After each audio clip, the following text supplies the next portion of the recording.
the first to congratulate you on your selection as chair of this subcommittee. And I do look forward to our partnership this Congress. With the wide subject matter jurisdiction, digital assets, fintech, and artificial intelligence, this committee provides considerable opportunity for collaboration. I also want to thank our witnesses for your willingness to help the committee with its work.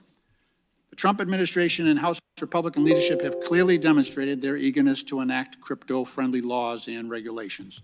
As you noted, Mr. Chairman, one of President Trump's first executive orders established a digital asset working group that will be comprised of regulators handpicked by the crypto industry. In addition, just days before taking office, President Trump also issued a meme coin to further his own financial interests, so he is all in. The crypto industry spent $119 million in this last election lobbying Congress, and proposals such as a cryptocurrency stockpile and the prohibition of a central bank digital currency speak to the crypto industry's powerful influence. Not surprisingly, House and Senate Republicans have also announced plans to make digital assets a legislative top priority.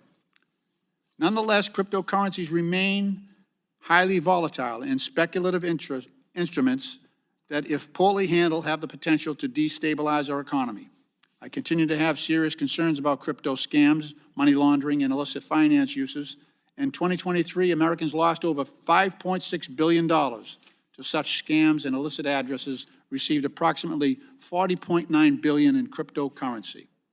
On the advent of this golden age of crypto, I remind my colleagues of the crypto winter, in which major companies including FTX, BlockFi, and Celsius collapsed, and Sam Bankman-Fried was convicted of massive fraud. Fortunately, because of our robust securities and consumer protection laws, most of the victims of those scams were not U.S. citizens. Similarly, the damage caused by the failures of Silicon Valley and Signature Bank did not spread to our broader financial system. I agree with most of my colleagues that a regulatory regime is needed, but not one that reflects a wish list from industry advocates. As this committee considers legislation to address stablecoins and the market structure, I hope we can have collaborative and bipartisan discussions.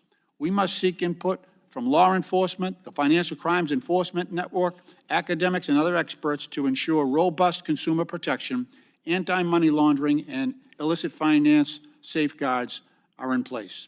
I worry that by allowing the digital assets industry to access our banking system, we invite the next financial disaster. I served on this committee during the 2008 financial crisis and watched American taxpayers be forced to bail out major financial institutions that made risky decisions in the name of innovation. The digital assets industry has had years to prove its use cases. Promises of financial inclusion, lower costs, and faster payments are better achieved through public policy solutions. This subcommittee should focus its time on exploring legitimate innovations that have the potential to expand economic access. Last Congress, I was encouraged by the bipartisan approach to exploring artificial intelligence. Through the Working Group on AI, which I co-led alongside Chair Hill, and a roundtable I hosted at MIT with faculty and experts, we found shared policy goals. The emergence of international competitors, such as DeepSeek, demonstrate that we must move quickly to ensure U.S. competitiveness. Additionally, I hope to continue working with my colleagues on fintech policy issues we seem to agree on. These include addressing financial data privacy, expanding data portability, reducing the cost of payments, and encouraging innovation that expands economic access and financial inclusion. Mr. Chairman, I look forward to continuing the important work we began last Congress, and I yield back.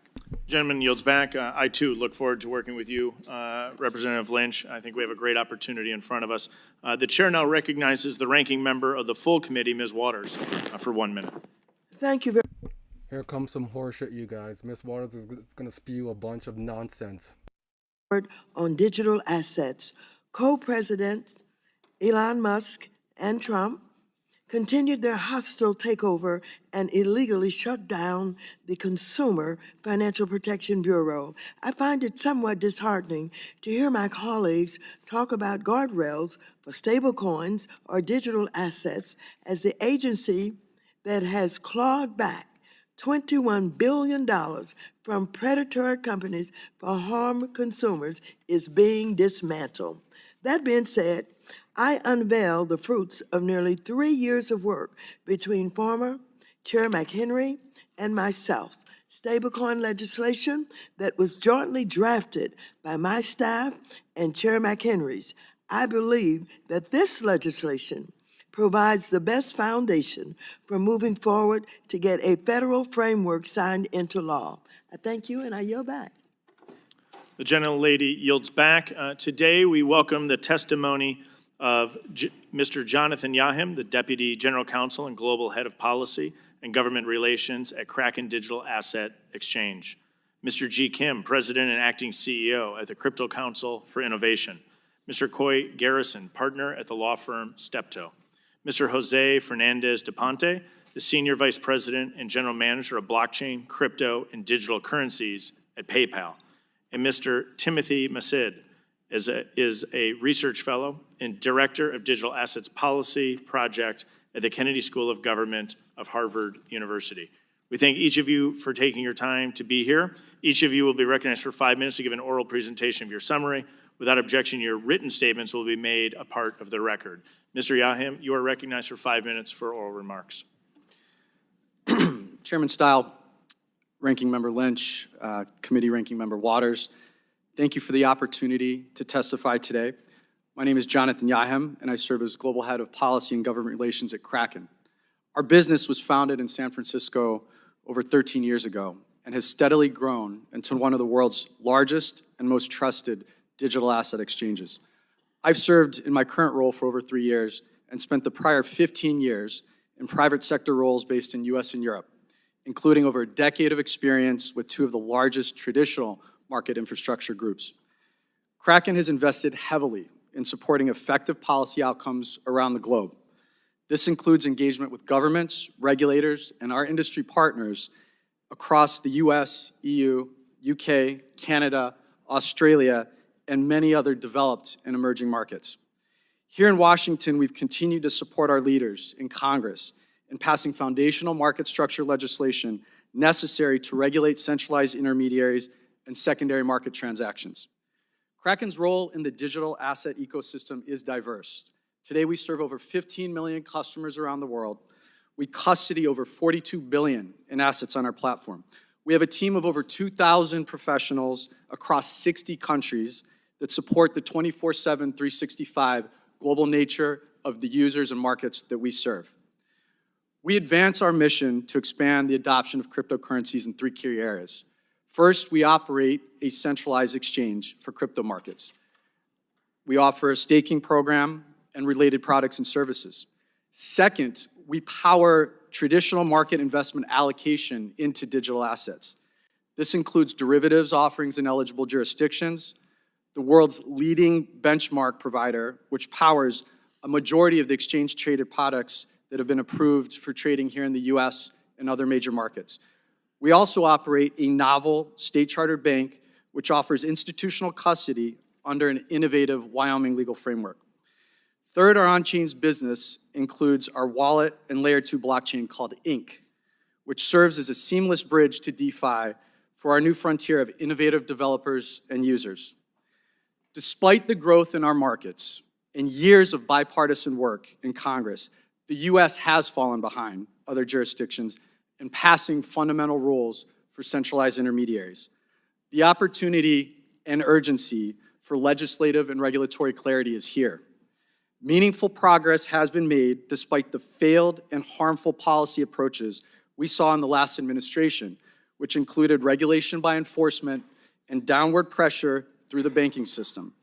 This slowed or halted responsible growth and deterred investment, job creation, and innovation in the United States. Among many important topics, I'd like to highlight a few key components that are central to effective market structure policy frameworks. First, Congress should grant spot market authority to the CFTC to regulate centralized intermediaries and secondary market transactions in digital commodities. Second, effective disclosure requirements will provide transparency and customer protection. Third, we must avoid blunt application of centralized rulebooks to decentralized protocols that do not have centralized governance systems, infrastructure, or management.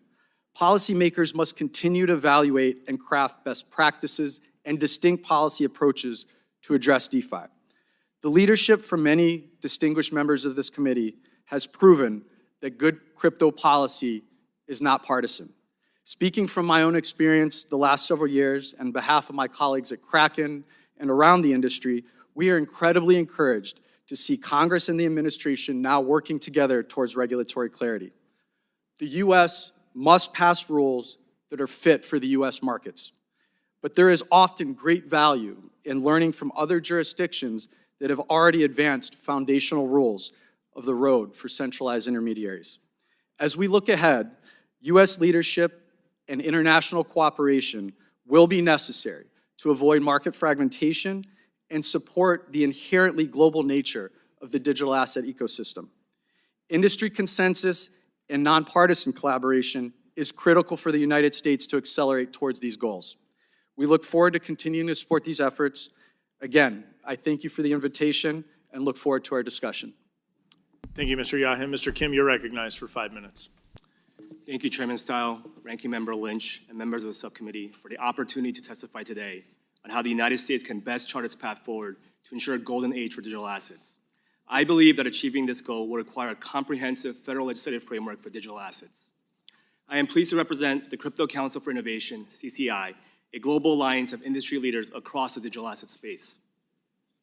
CCI is grateful that so many members of Congress recognize the need for U.S. to lead when it comes to digital asset innovation. Under the leadership of this committee, we experienced great bipartisan progress during the 118th Congress. And I respectfully submit that it is critical for Congress to continue such efforts to provide the digital assets industry with the needed clarity to ensure continued growth and leadership in the United States. Over the past 15 years, digital assets have evolved from a topic of curiosity to transforming financial services and how we architect future economic systems. The approvals of spot Bitcoin and Ethereum ETFs, growing retail and institutional participation, and increased adoption of digital assets signal an industry not only meeting its potential, but changing how we live. Indeed, the global digital asset market has seen substantial growth with a market cap that currently exceeds $3 trillion. The stablecoin market alone has grown to over $200 billion, demonstrating the increased use of digital rails for payments. Tokenized assets and new blockchain-based transaction rails can improve financial access and inclusion, reduce counterparty risk, improve operational efficiencies, and lower costs. The industry is working to improve on the legacy financial system and solve for gaps that have harmed historically disadvantaged populations. Against this backdrop, other major jurisdictions have recognized that we are in a race to the top in harnessing and benefiting from this new technology. These jurisdictions are delivering exactly what the U.S. digital assets industry has been requesting: regulatory clarity through a thoughtful, tailored regulatory regime that recognizes the potential of digital assets. To that end, it is imperative that the U.S. build upon the progress made during the 118th Congress and ensure U.S. leadership in digital assets at the global level. Increased clarity regarding regulatory expectations will unleash further innovation and ensure that American markets remain the envy of the world. CCI is encouraged by this administration's early efforts to catalyze further digital asset development in the U.S., including recognizing digital assets as a national priority in the recent executive order. More still needs to be done, however, to unwind the significant damage and uncertainty caused by a regulation by enforcement approach under the prior administration. Unfortunately, during Chairman Gensler's tenure, the SEC brought over 125 enforcement actions related to digital assets, but issued no clear guidance or rulemakings to clarify when an asset is in fact a security. This lack of regulatory clarity has driven companies offshore to jurisdictions with more defined rules and less ambiguity. If a regulatory approach is pushing lawful businesses to move offshore, this must change, and we believe that change has begun. In the interest of time, I will briefly outline the specific steps I view as critical to achieving the golden age of digital assets in the U.S. First, Congress must pass market structure legislation to clarify when a digital asset is a commodity or security and to give clear statutory authority to the CFTC to regulate the spot markets for digital commodities. Legislation should also address risks associated with digital assets markets and technology and provide key consumer protections. Second, Congress should establish a comprehensive framework for the regulation and supervision of stablecoin issuers. Such a bill should also consider rationally integrating effective state-based regulatory models. Accomplishing this would realize the powerful potential of dollar-backed stablecoins in providing individuals with more choice in payments while further solidifying the global role of the US dollar. Finally, Congress and administration should prioritize supporting the development of decentralization and DeFi technologies. Policymakers should recognize the importance of self-custody solutions and software which enable individuals to securely manage their own digital assets. Congress can unleash digital asset innovation through a forward-leaning legislation. This is the surest way to guarantee that the United States commands the digital asset future while best protecting consumers and fostering economic growth. Thank you so much again for the opportunity to testify, and I look forward to your questions. Thank you, This Mr. feels Kim. so Mr. Garrison, you unreal, are you now guys, recognized so for 5 unreal. minutes. Thank you, Chairman Stile, Ranking Member Lynch, Committee Ranking Member Waters, and members of the subcommittee for inviting me to testify today. My name is Coy Garrison. I'm a partner in Steptoe's blockchain and cryptocurrency practice, where I've advised clients for the last 3 years. Prior to joining Steptoe, I was an attorney at the SEC for about 9 years. I had the honor of serving as counsel to Commissioner Hester Peirce and also serving in multiple roles within the Division of Corporation Finance. I testify here today on my own behalf, not on behalf of the firm or its clients. Congress and this Trump administration have a tremendous opportunity to work together to bring sensible regulation to the digital asset industry. New leadership at federal financial regulators are already beginning to reverse the failed crypto policies of the last 4 years. The SEC in particular has a heavy burden to undo the harmful policy decisions that former Chair Gensler brought, and they have begun the hard but necessary work of rulemaking and providing actionable guidance. However, regulatory actions alone will not be sufficient to stand up a comprehensive regime. Congress needs to fill regulatory gaps by passing legislation for both digital asset market structure and dollar-denominated payment stablecoins. First, I want to underscore that the moment for action is now. The open hostility of the prior administration towards this industry has resulted in a marketplace with no federal regulator, no protections for token holders, and fewer US-based projects. Fortunately, we live in a very different world today. The change at the SEC in particular is a breath of fresh air. Acting Chairman Mark Ueda recently announced the formation of a crypto task force and appointed Commissioner Peirce to lead its efforts. Results were immediate. The SEC rescinded the widely maligned Staff Accounting Bulletin 121. Their work, however, is just beginning and was recently previewed by Commissioner Peirce's announcement of 10 different work streams for the task force. So what can the SEC actually accomplish? I offer the following suggestions, which I believe are consistent with Commissioner Peirce's 10 priorities. First, the SEC should articulate a sound legal interpretation for when digital asset transactions are subject to the securities laws. A clean break is needed from the Gensler era's legal imprecision and sweeping assertion that nearly all digital assets are securities. The interpretation should begin with an acknowledgement that the digital asset itself is not a security.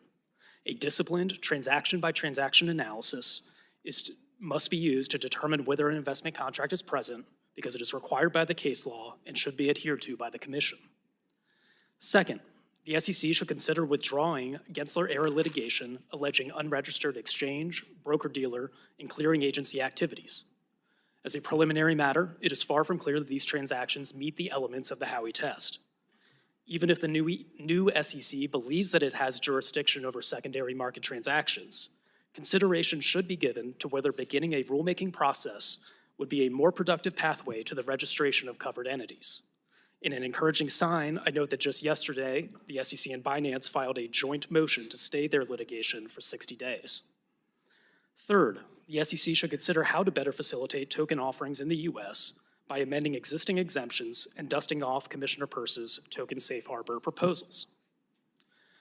While the SEC can consider these and many other actions, Congress continues to have a vital role in establishing a workable framework.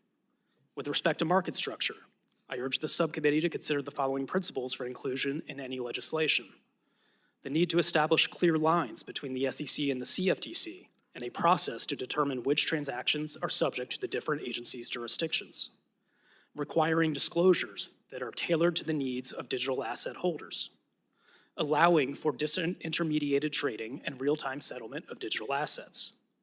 Imposing similar types of corporate controls and risk management requirements that exist today for securities and derivatives intermediaries, as well as requiring segregation of customer assets and prohibiting the commingling of funds.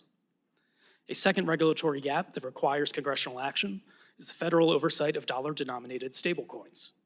The discussion draft of the Stable Act provides appropriate protections for consumers and establishes a regulatory framework for the issuance and operation of dollar-denominated payment stablecoins. In conclusion, the timing is right for Congress and the administration to work together to implement much-needed regulatory reform. Thank you for your leadership on this important topic, and I look forward to your questions. Thank you, Mr. Garrison. Mr. Fernandez de Ponte, you're now recognized for 5 minutes. Thank you, Chairman Style, Ranking Member Lynch, and Committee Ranking Member Waters, and members of the subcommittee. Thank you for the opportunity to testify today. My name is Jose Fernandez da Ponte, and I serve as Senior Vice President and General Manager of PayPal's blockchain, crypto, and digital currency business. I appreciate the invitation to address the subcommittee regarding PayPal's vision for the future of digital payments.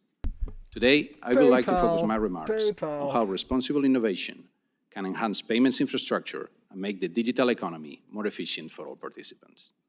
25 years ago, PayPal embarked on a journey to digitize payments and take them from offline to online. Now, we continue the journey by moving payments online to on-chain. Our customers can today buy, sell, and hold 4 types of commonly used cryptocurrencies: Bitcoin, Bitcoin Cash, Litecoin, and Ether. Our customers can also choose to check out with crypto and use crypto as a payment method with millions of merchants today. In 2023, we launched PayPal USD, or PYUSD, a fully backed, regulated stablecoin issued in the US by Paxos and developed for commerce and payments. Our objective, engaging in the digital asset space and bringing PYUSD to market, is twofold. Leverage the latest innovations to provide a faster, cheaper, stable payment instrument, and ensure that it has utility for mainstream commerce and payments. With PYUSD, consumers are able to conduct faster and cheaper transactions, send money to loved ones, buy goods and services online, and settle those transactions quickly. Businesses of all sizes can use stablecoins to enable cross-border payments, open new markets, and manage their own treasury more effectively. I would like to share 2 specific examples of how our customers are using PYUSD today. The first one is on domestic business-to-business payments. Large enterprises and SMBs rely on PayPal to securely offer fast and low-cost transfers for business-to-business payments. Today, PYUSD is available to them through more than 25 partners. It has been used, among others, by our own venture affiliate, PayPal Ventures, to fund portfolio companies during weekends and outside of banking hours. It has started to be integrated in popular enterprise resource planning systems, and we use it ourselves to conduct payments to some of our vendors today. Second, let me talk about international transfers to businesses and consumers. Stablecoins like PYUSD can enable efficiencies for cross-border payments. International payments incur significant cost as they move through the corresponding banking network. To address that, we have enabled US customers of our Zoom product to fund millions of dollars of remittances with PYUSD at a lower cost. When a Zoom user chooses PYUSD as a funding instrument, there are no Zoom transfer fees that are incurred. In addition, on the wholesale side, we have enabled several of our disbursement partners to settle directly with us using PYUSD on the back end of transactions, reducing cost and increasing the velocity of those settlements. At every stage of our cryptocurrency journey, beginning with our buy wholesale product, the launch of crypto transfers, and the go-to-market of a stablecoin, we have been deliberate and methodical in our approach, building trust with customers, regulators, and law enforcement at each step. In terms of policy, we believe that predictable market policy is necessary for the crypto industry to grow and thrive in the United States. We recommend several policies that can help make the US a leader in this technology. First, we urge Congress to pass legislation providing stablecoin and markets and trading frameworks for the industry. Second, a state pathway is critical for the continued growth of the industry. State licensing is the approach that most crypto companies have taken, and it leverages the expertise developed over the years by the State of New York Department of Financial Services and others. Third, federal and state charters can work simultaneously under a core set of standards. In both state and federal regimes, the requirements for reserve, asset management, governance, disclosures, and prudential risk management should be fit for the purpose of payments. Finally, Any legislation must recognize that the business of payment stablecoin issuance is the business of payments and is not the business of banking, and that payment stablecoins are not securities. In conclusion, the current environment offers an important moment for the US to benefit from a thoughtful and proportionate legislative approach. We look forward to working with you to complete this important task. Thank you. Thank you. Mr. Masid, you are now recognized for 5 minutes. Chairman Style, Ranking Member Lynch, Committee Ranking Member Waters, members of the subcommittee and Mr. staff. Masid, if you could just double check your mic is on. We can hear you, but the live feed may not pick you up. Is it okay now? Okay. I'm honored to testify before you today. The views I express are my own and do not represent the views of the Harvard Kennedy School. You know, it was in 2014, under my leadership, that the CFTC declared Bitcoin a commodity, and since that time, for over 10 years, I've been calling for strengthening regulation. We hear a lot of calls for clarity, and everybody can be for that, but you know, you can have bad rules that have clarity.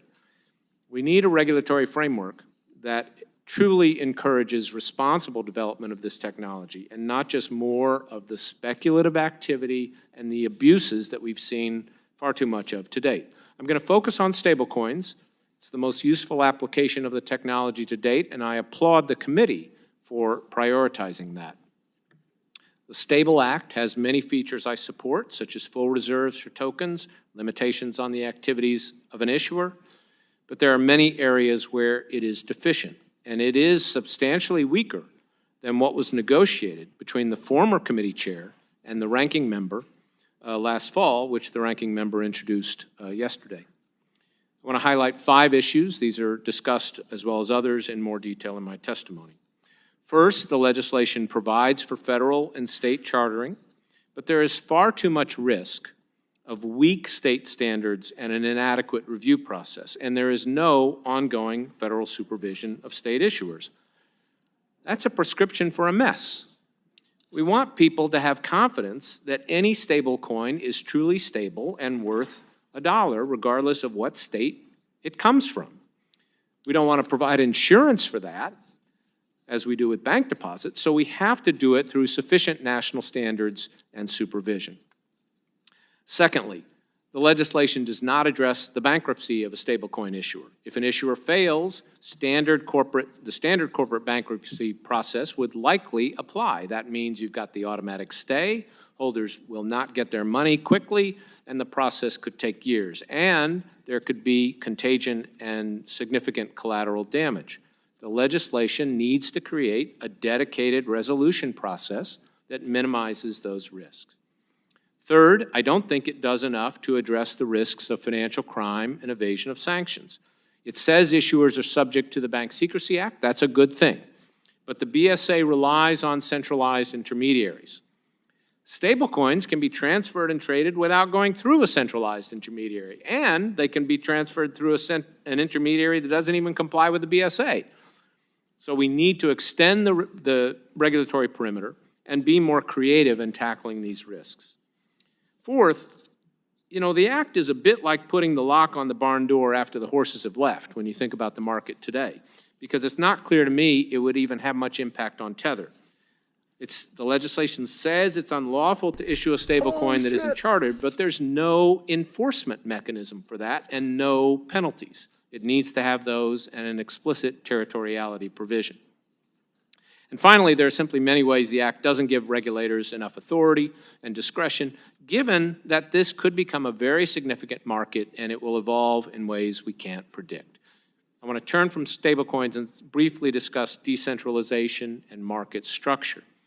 I'm pleased to see the subcommittee propose that the SEC and the CFTC work together on these issues. I've recommended joint approaches for years now. The challenge with the term decentralization and DeFi is that they're used to describe a lot of things that aren't that decentralized or that still have elements of human control and discretion. So we need to make sure key regulatory objectives like consumer protection are achieved even if in a different manner. Decentralization is also not a good criteria for distinguishing securities from commodities.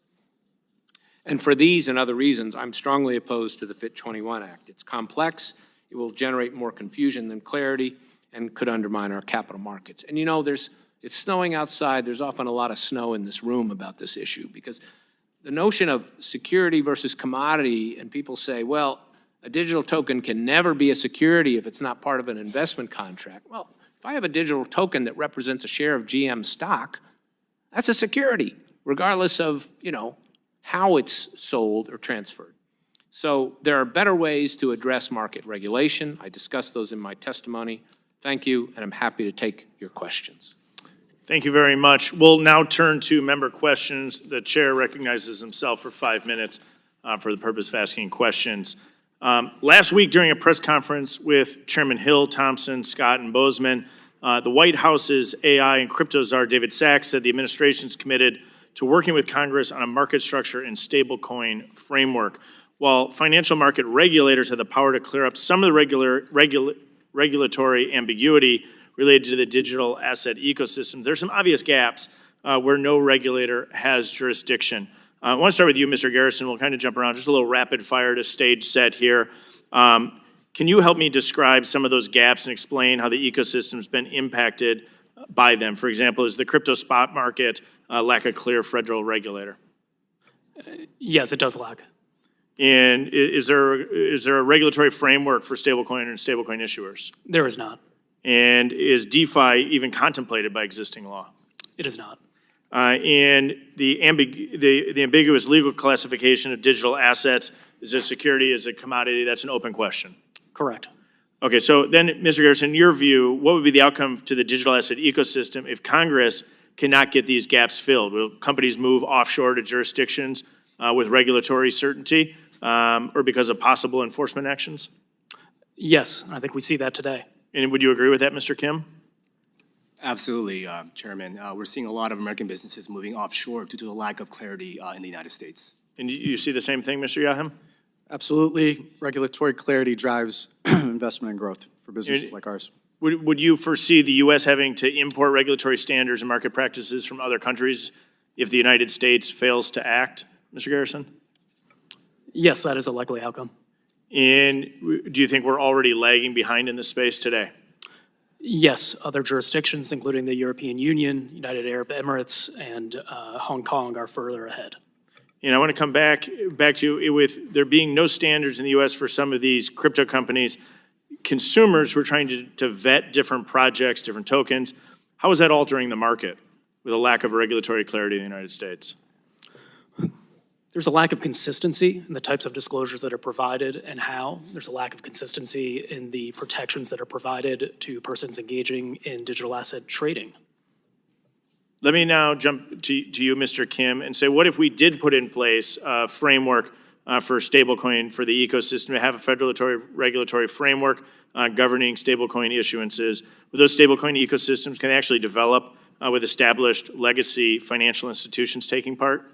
Absolutely, Chairman. A comprehensive stablecoin framework will provide certainty and clarity to the industry, allow for U.S. innovation and leadership, and most importantly, protect consumers and investors by giving them various standards and requirements to best protect customers as well. Mr. Fernandez de Ponte, would you agree with that?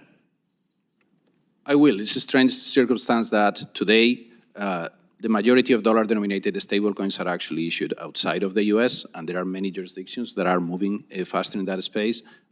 Clarity on the regime in the U.S. would enable American issuers to compete and accelerate financial innovation for the benefit of American businesses and consumers. And if we provided that regulatory standards for stablecoins, we would be eliminating a major gap in the ecosystem. Is that accurate? It is, yes. Okay, so let me continue on. I'm going to come back to you, Mr. Yaham. How do you envision the digital asset ecosystem will change if federal regulatory framework for digital asset market structure were enacted by Congress? Well, I think in the first instance, it will allow businesses to plan and invest. It will drive consistency. I think it's also important to keep the international landscape in view. Other jurisdictions have moved forward. And I think as we've seen in other financial market reforms, let's take the Dodd-Frank reforms, for example. Jurisdictions moved in different substantive directions on somewhat similar timelines. The most challenging part of those post-2008 crisis reforms We're trying to rationalize cross-border market access for large infrastructure players. These turns into bilateral and geopolitical challenges. And I think we have an opportunity here to avoid those. So I think it's very important that the U.S. Puts a leadership seat at the table. Thank you. In our final 30 seconds, with new technology, people identify potential risk, and I think we see digital asset skeptics claim that the industry is rife with fraud, with abuse. Could you just very briefly comment on how you're monitoring AML and KYC? So Kraken invests heavily in the personnel, tools, and technology to detect and prevent illicit finance and any illicit finance being conducted on our platform. We create a very strong ecosystem where we not only monitor and KYC check everyone coming into our environment, but in terms of transactions that come in and out and off of our platform, they're subject to sanction screenings and other compliance tools. Thank you very much. I yield back. I now recognize the gentleman from Massachusetts, Mr. Lynch, also the ranking member of the subcommittee. Thank you, Mr. Chairman. Mr. Massad, I don't think we should overlook the lessons of the failure of Silicon Valley Bank. In that case, we had a stablecoin issuer who had a huge amount of deposits in a single bank, most of which was uninsured. Just months before the collapse of Silicon Valley Bank and Signature Bank, the Fed, the FDIC, and OCC released joint guidance cautioning banks about the volatility and vulnerability of crypto assets. The everyday American was largely insulated from the fallout of these bank failures, likely because crypto companies, likely because of the risk management systems and heightened capital reserve requirements to insulate most banks, and crypto companies had limited access to the banking sector. I have deep concerns about opening the floodgates for non-bank companies to our payment systems or for Fed accounts. Additionally, allowing crypto companies free rein could put pensions, retirement accounts, and other typically safe investment accounts at risk. The next crypto crash could have disastrous effects on the wider economy. Mr. Massad, what additional risks should this committee consider as it crafts legislation to protect our broader economy and our traditional finance system from the volatility and instability of crypto assets? What safeguards would you recommend, especially with regard to the volatility of crypto to perhaps take down the entire financial industry? Thank you for the question, Representative Lynch. First of all, I think with respect to the banking system, we certainly don't want banks investing in crypto on the asset side of their balance sheet, meaning, buying crypto or otherwise making investments. I think with respect to other issues like services that are for a fee, like custody or payroll services, I think assuming that we put in a good comprehensive framework on stablecoin issuers so they manage their risks and on crypto trading platforms so they manage their risks, I think those kinds of banking services, can be done. And having a firewall between the crypto side and traditional? Absolutely, absolutely. And, we need to address affiliations and so forth. But, your point on the concentration of deposits, that's why it's not enough for a stablecoin issuer. As, the Stable Act says you can have bank deposits, you can have all these things, but it doesn't have any rules on concentration or, customer concentration. So I'm quite concerned about that. I think this all comes back to looking at this comprehensively and looking at the fact that we really don't have a regulatory framework for a lot of these crypto firms. And we've seen, a lot of fraud and manipulation and problems as a result of that. So I think it has to be done in building blocks. I applaud the committee for starting with stablecoins. I would get that piece done and then turn to the market structure issues, because those are a little more complicated, and I think we'll learn a lot by getting the stablecoin piece done. What about the contagion piece of this, where you have banks that have access to the discount window, you have FDIC insurance, you've got, and then on the other side of the house, if you've got volatility and instability, you've got sort of commingling or association between various crypto companies so that there's a domino effect that could result. Yeah. That actually There clearly is. runs into the traditional finance system. Right. Well, two things. One, that's because of the lack of transparency about this, industry. I mean, sure, the blockchain is transparent in the sense that it's pseudonymous, but, you don't know exactly what a lot of the relationships are and who's got exposure. There's a lot of leverage in the crypto industry, and we don't track that. Even in the ETF market, there's a lot Do you think there should be a prohibition on government bailouts of crypto firms? Certainly there should be. Okay. But the other thing I would comment on Tether's is, gonna feel it, you guys. with respect to the banking sector, we really don't want banks exposed to the credit of this industry. And that's why I would limit it to, sort of services that are fee-based or, taking deposits that are in dollars, as long as, again, we have some concentration limits. Thank you, Mr. Chairman. I yield back.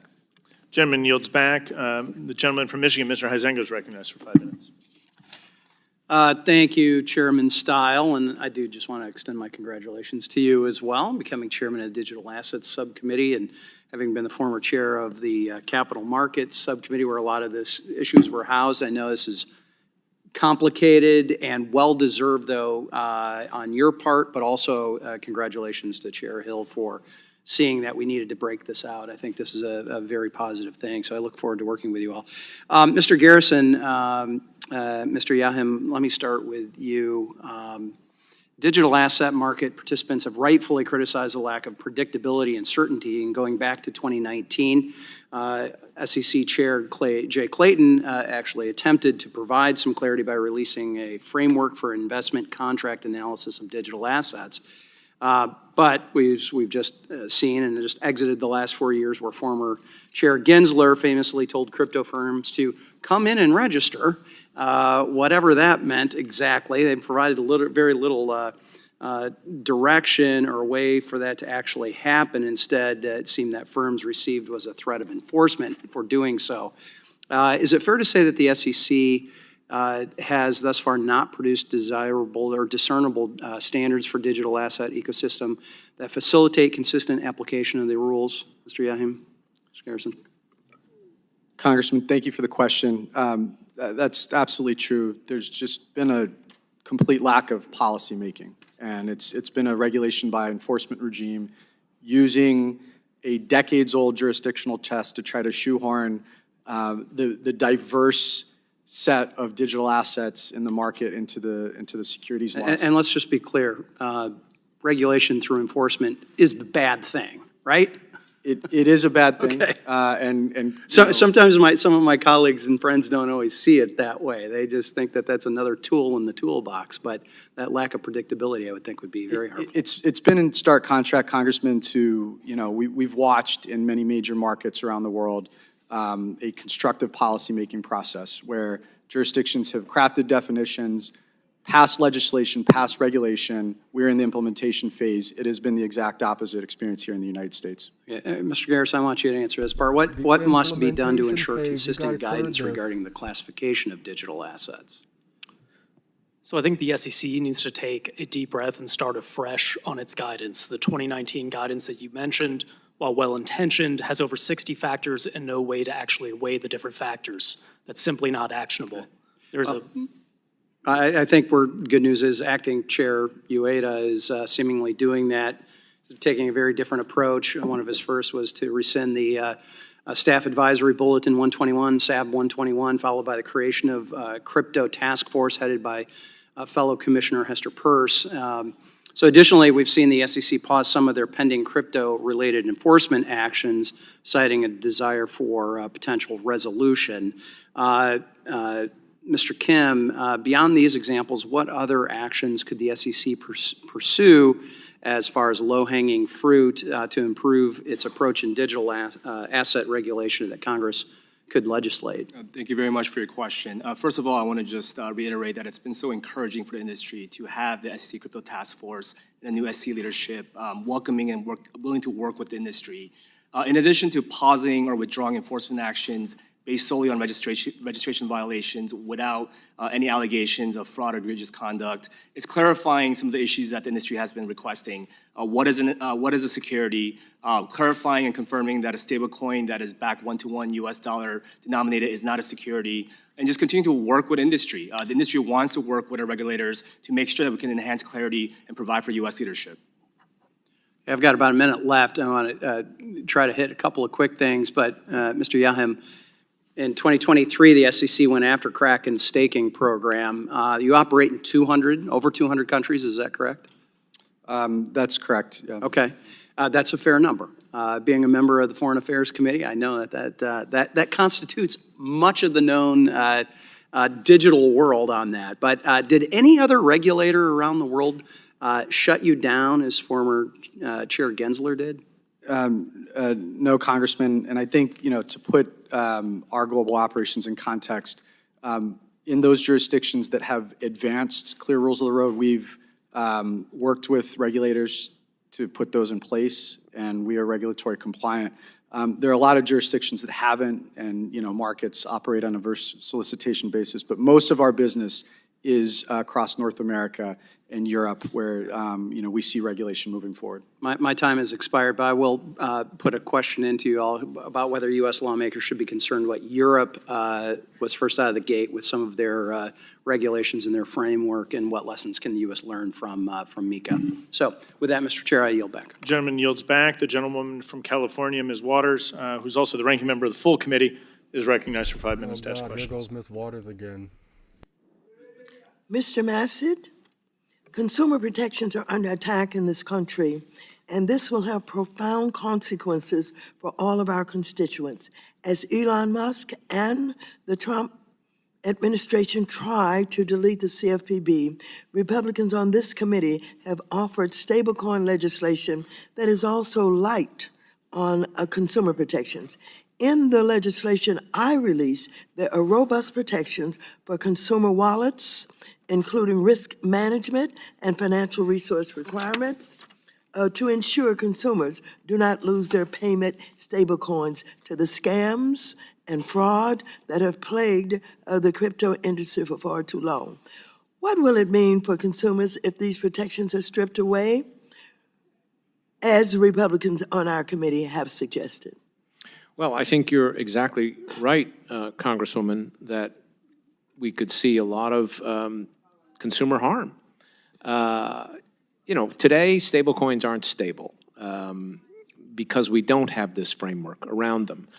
And it's not enough just to say, okay, you've got to have full reserves for tokens. We do need to go beyond that, and you've noted some of the ways. And also, your point about wallets, I think, is very good. We have to look at this, extend the perimeter here in terms of regulation and look at how these things are transferred. They can be transferred on self-hosted wallets, which raises a lot of issues of evasion of sanctions and financial crime. And unless we really put in a comprehensive framework, we're going to have these problems. I think the bill that, the legislation that you negotiated with the former committee chair does a lot of this. It has stronger federal standards. It has standards that go to wallets. It has a dedicated resolution process. So it has a number of features, I think, that would better ensure protection of consumers. Thank you. Days before being inaugurated, President Trump followed in the footsteps of his co-president Musk to profit off of meme coins. When Trump launched his own meme coin, I warned the speculative dangers and myriad risk for investors who would be blocked from class action lawsuits if they were swindled. Trump's profiteering also challenges critical national security and anti-corruption laws now. We're seeing reports that after Trump's token crashed, a large number of investors suffered over $2 billion in losses. According to Chainalysis data, $100 million in trading fees have gone to the Trump family and his partners, while pump and dump schemes run rampant with meme coins. It is clear that early traders, Trump's family, and their partners have been the biggest winners at the expense of hundreds of thousands of investors. And so when I heard about this meme coin, I asked, what is it? They said it's not an investment, it's not a contribution to the campaign. It is all about the President of the United States and then his wife, and now his children, all being involved in creating their own coins and making money. And those who understand what it means to have the rug pulled out from those who are unsuspecting, this appears to have happened. What do you think about this? I think it's plainly wrong. I don't think you need to be an expert about crypto to know that. I mean, look, this is like, paying to join a fan club, except it's a digital token that then you trade, and you buy it to trade because you hope that somewhere, someone at some time will pay more for it than you paid. It's clearly contrary to the spirit of the executive order. It's clearly a conflict of interest. It will create ongoing conflicts of interest because companies and countries may now try to buy the coin to curry favor with the administration, and they're going to continue to release additional coins. I think it's a black eye for digital assets. It's exactly the kind of behavior we should be trying to tamp down. Well, just quickly, upon taking office, President Trump signed an executive order banning the creation and issuance of a U.S. central bank digital currency, also known as CBDC. The U.S. is now the only country in the world to impose a presidential ban on CBDC, while China and Europe are free to lead the global competitive landscape. I just get that in there because our central bank, why don't they want our central bank involved? Well, if I can just add a couple thoughts to that. I mean, look, I know there's a lot of pros and cons about a retail CBDC. They can delegate the CBDC out to a third party such as Ripple, all right? Fed has said this himself. If you want digital assets and tokenization to really grow as a sector, then the federal payments infrastructure must be geared to handle that. And so that's why we need the Federal Reserve to continue to do work in this area. Unfortunately, the executive order suggests it can't. The gentleman's time has Sorry, expired. thank you. Thank you very much. The gentleman's time has expired. The gentleman from Minnesota, Mr. Emmers, recognized for 5 minutes. Thank you to you, Chairman Stile, and to Chairman Hill for your tremendous leadership and partnership on digital asset legislation. I am honored to serve as the Vice Chairman of this subcommittee, and I'm humbled by the great work already done by your subcommittee. Under President Trump, promises made are promises kept, and a new day for crypto innovation, opportunity, and excellence has finally arrived. Crypto technology shifts economic power from centralized institutions back into the hands of the people. It's transformational. The wrong leadership, our past administration, feared this transformation. They did everything they could to kill it. The right leadership, the Trump administration, welcomes this transformation and will do everything in their power to make the United States the crypto capital of the world. For this reason, we are in a moment to drive real change, to legally anchor the digital asset community, to unlock a peer-to-peer internet with an abundance of opportunity, to be globally competitive with our regulations, to expand the status of the dollar as the world's reserve currency, and to foster in the golden age of America. Doing this requires leading with two priorities. First, we must ensure crypto policy remains nonpartisan. Republicans and Democrats have a 10-year history of working productively together on solutions in this space. That kind of teamwork must remain the status quo. Second, we must craft statutory regulations that honor the core American values that are enshrined in digital asset technology: privacy, individual sovereignty, and free market competitiveness.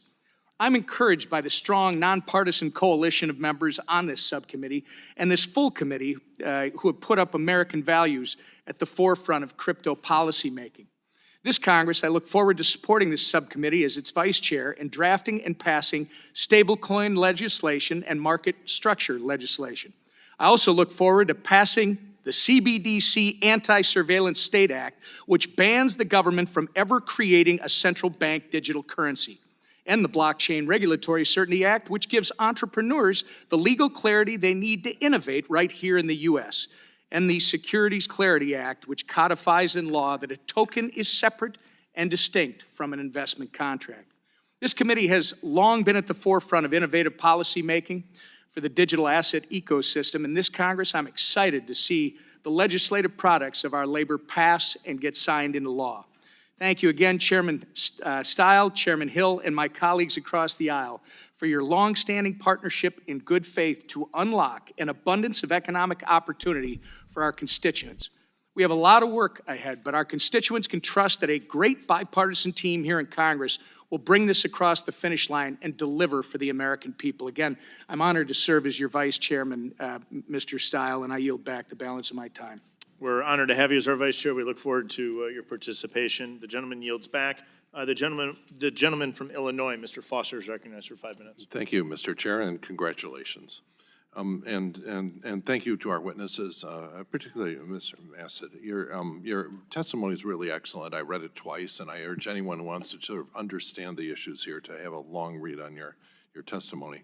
One of the points you made in this is the inadequacy of the current corporate bankruptcy codes for resolving for stablecoins. I was wondering if the other witnesses have any comments on that. Do you view the current bankruptcy code as adequate for resolving failed stablecoins, or do you think we need a separate resolution regime for stablecoin issuers? Anyone who wants to? Just raise your hand if you think the current regime is adequate and we don't need a new one. Just raise your hand.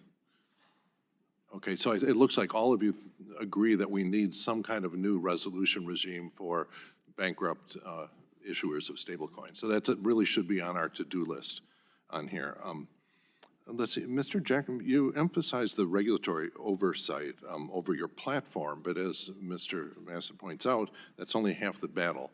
You know, if you accept crypto assets that have been self-hosted, you must need some mechanism to make sure that they haven't been used for, fentanyl purchases or, or North Korean missiles, all this sort of things that are really, key to have that where. How do you ensure that the crypto assets that you bring on board have not been used for these illicit purposes?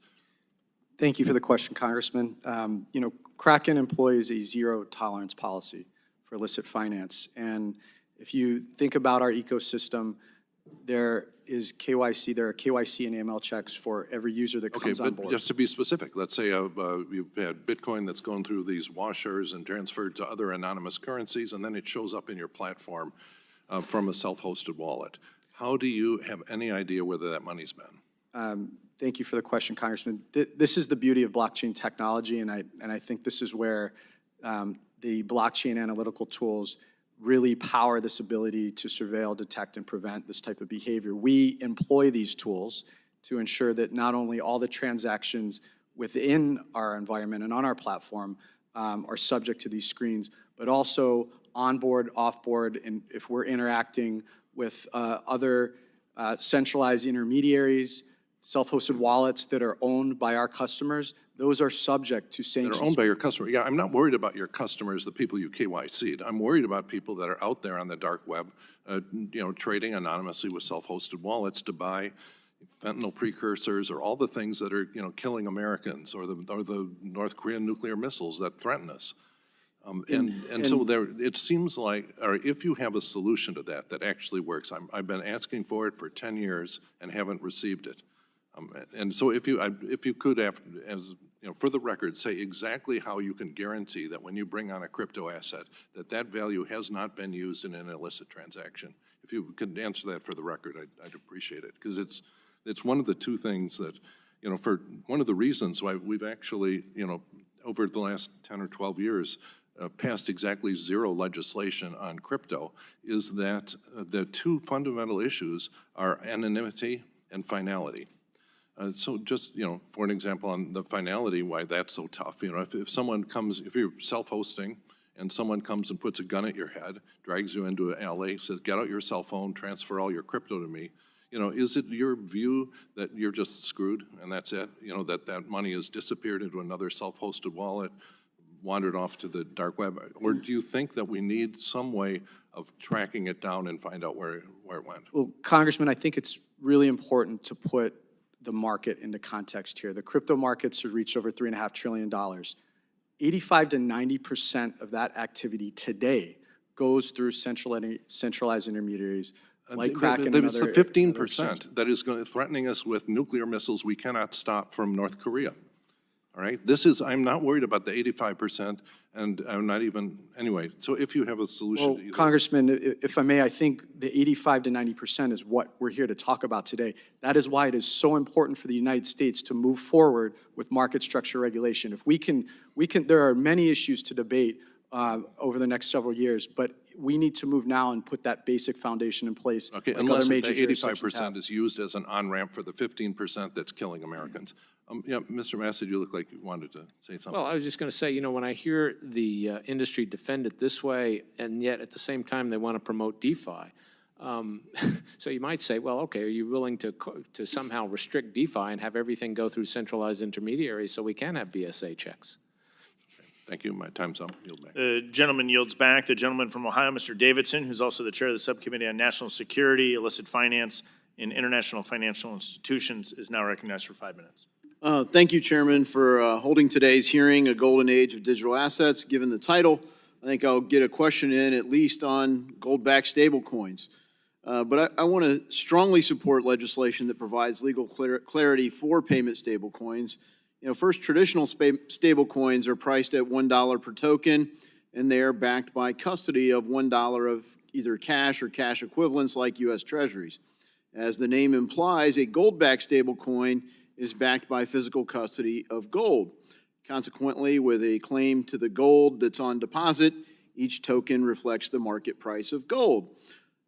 Similar commodity-backed stablecoins are obviously viable, but why would anyone prefer a stablecoin of any kind to a traditional bank deposit? Well, first, banks have fractional reserves, and although the risk of a bank default is normally small, cases like Silicon Valley Bank exist. Stablecoins are fully reserved, and they have audited balances of 1-to-1. In the case of dollars, it's $1 per dollar, or in the case of something like gold, it'd be 1 ounce per token. The other thing is self-custody. So while the skeptics keep trying to undermine the market, the whole point is self-custody, permissionless, which is no intermediary payments.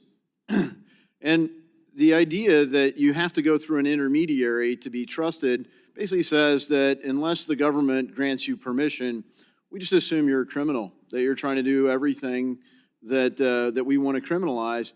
And there is no decentralized finance without the decentralized part.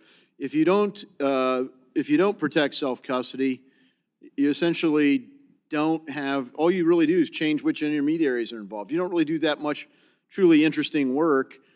So I don't think any serious piece of legislation to try to chart a path for a, quote, golden age of digital assets could possibly exclude serious protections for self-custody, and I was really pleased to hear you highlight that, Mr. Kim.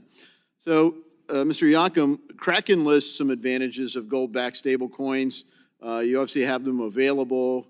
Do you agree that there are advantages to using a gold-backed stablecoin to other stablecoins? Thank you for the question, Congressman, and to touch on your prior point, thank you for your leadership in terms of helping others understand the importance of self-custody in the crypto markets. With respect to stablecoins, we believe a robust and healthy and competitive stablecoin market is going to be important. We've seen instances where, the market, either due to regulation or other forces, has been dominated by a couple players. But again, in Europe, let's look to this example. We've seen the emergence, as rules have been put in place, new issuers register, and competitive forces at play. And I think that's what we all want for the market. So this includes gold-backed stablecoins. I think there's going to be a lot of innovation in this space, but it's important for the U.S. to put rules in place for issuers. Right now, we see other jurisdictions moving forward, which is requiring every global stablecoin issuer to consider registration in one jurisdiction or another. Yeah, And, I think it's a good point. I mean, I think the big thing the committees try to do, and we had witnesses, including Director Harris from New York, and we've had legal clarity in America for years now. We just haven't made it federal. And so some people want to make it only federal and essentially nuke what's worked successfully with a regulatory regime in New York. And look, New York rarely gets regulatory frameworks right in a way that I will applaud, but this is one that seems to have been pretty effective. A lot of times it seems very heavy-handed, but this seems to have worked. And we've got people that don't want to recognize that and basically want to eliminate the state-backed stablecoin path. You know, one of the other things that we talked about was, you know, legal clarity. One of the first bills I introduced in this space was the Token Taxonomy Act, and it gets at this idea that there has to be a bright line test. I'm going to rapidly run out of time, but Mr. Mossad, you know, is there any place that really doesn't look like a Jackson Pollock painting? I mean, that everyone looks at it and says, this is really a bright line test. This is a security, and this is not. You know, Congressman, thank you for the question. It's very tough, but I think we need to remember that other jurisdictions are struggling with this security versus commodity or security versus something else also. Europe has this too. It's whether it's a crypto asset or a financial instrument. The difference is they have, in some of these other jurisdictions, because this also exists in Hong Kong and other places, they have more unitary regulation, so it's a little bit easier to Well, address. it is the challenge before us, and we have to get a bright line. I'm sure others will highlight it. Sadly, my time's expired. If I can just add, though, on New York, if all 50 states follow New York, time has expired. The I'm gentleman's fine with time the has state. expired. You can enter it for the record. The gentleman's time has expired. The representative from Massachusetts, Ms. Presley, is recognized for 5 minutes. Thank you to our witnesses for joining us today. There's so much excitement around digital assets, especially cryptocurrency, understandably so. Cryptocurrency is the new thing, it's shiny, it's flashy. People on the internet are always telling stories about how much money they're making on their investments in the latest coin. But the stories that stick with me the most are not on social media posts. They're the ones that I hear in community or that come to my office as casework, like the college student whose digital wallet was drained and they don't know who to turn to for help, or the elder who lost everything when responding to text messages from a number that was pretending to be their grandchild in order to set up a crypto access account. These stories and many more are the heartbreaking reality of crypto scams, and I believe we all, government and industry, should do everything we can to stop them. Mr. Kim, you are the president and acting CEO of Crypto Council for Innovation. Do you think it is important for government to play a role in reducing scamming and fraudulent activity through cryptocurrency? Thank you very much for your question, Congresswoman. As a general matter, it's extremely important for any counter-illicit activity to be stopped, and CCI is committed to coming up with policy solutions. My opinion is that the best way to accomplish this is through a comprehensive federal framework for both market structure and payment stablecoins to make sure there are consumer disclosures, that there are consumer protection standards, and all of this information can help prevent scam. At CCI, we run different types of educational aware campaigns with our members to make sure these types of scams do not come to be. In the US, centralized exchanges, as my colleague to the right of me mentioned, they are subject to robust AML-CFT oversight, but no amount of counter-illicit activity is acceptable, and CCI is committed to working with you and your office to making sure that we promote awareness and education to best stop consumer scams. Thank you. My next question is for the entire panel of witnesses. So please raise your hand if you oppose crypto scams and support protecting consumers. Excellent. Let the record reflect that every single witness today raised their hand. I'm glad we can all agree on that, but it's not enough to simply talk about it. We need to be about it. And that's why I want to bring attention to the Consumer Financial Protection Bureau. This small but mighty government agency is one of the top watchdogs fighting hard for working class people and their bank accounts. And that's precisely the reason Elon Musk is trying to kill it. If you're not familiar, the CFPB has put $21 billion, that's with a B, dollars back in people's pockets. And when it comes to digital assets, CFPB collected data from consumers and found that 40% of crypto asset complaints were about fraud and scams. They then use that information to develop resources for consumers and prioritize regulations for crypto firms to reduce predatory behavior. But the agency is now under attack.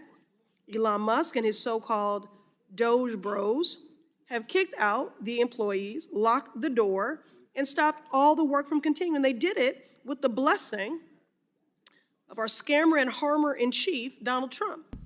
Earlier this year, Trump launched his own cryptocurrency meme coin. He promoted it on social media and people invested in it, but then it quickly lost value, roughly 40%, when Trump insiders pulled their money for a profit, resulting in working class people stuck with the losses. It was a scam.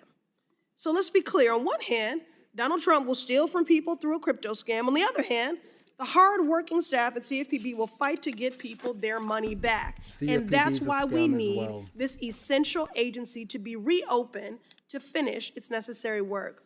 Mr. Massad, the Consumer Protection Financial Bureau, before it was attacked by Elon Musk and Doge, proposed that crypto payments are subject to the Electronic Fund Transfer Act. Why do you think that is important? Well, I think, Congresswoman, thank you for the question. I think we have to have a complete framework of regulation. And, you know, particularly given the fact that the industry likes to push back against whatever regulator is trying to do something. You know, and to your point about shutting down the CFPB, we cannot build strong financial markets if we're going to sort of regulate by a pendulum swing, you know, sort of go way over here, one administration, then go way over here, the other administration. I mean, reasonable people can disagree with some of their rules, but you don't shut down the agency. Thank you. I yield back. The gentlewoman yields back. All members are reminded to refrain from engaging in personalities towards the president. The gentleman from Tennessee, Mr. Rose, is now recognized for 5 minutes. Thank you, Chairman Stile, and thank you, Ranking Member Lynch, for holding this hearing, and thank you to our witnesses for taking time to be with us today. One aspect of stablecoins that interests me greatly is their utilization for business-to-business transactions. Mr. DePonte, why are stablecoins a better tool than traditional settlement rails for domestic business-to-business transactions?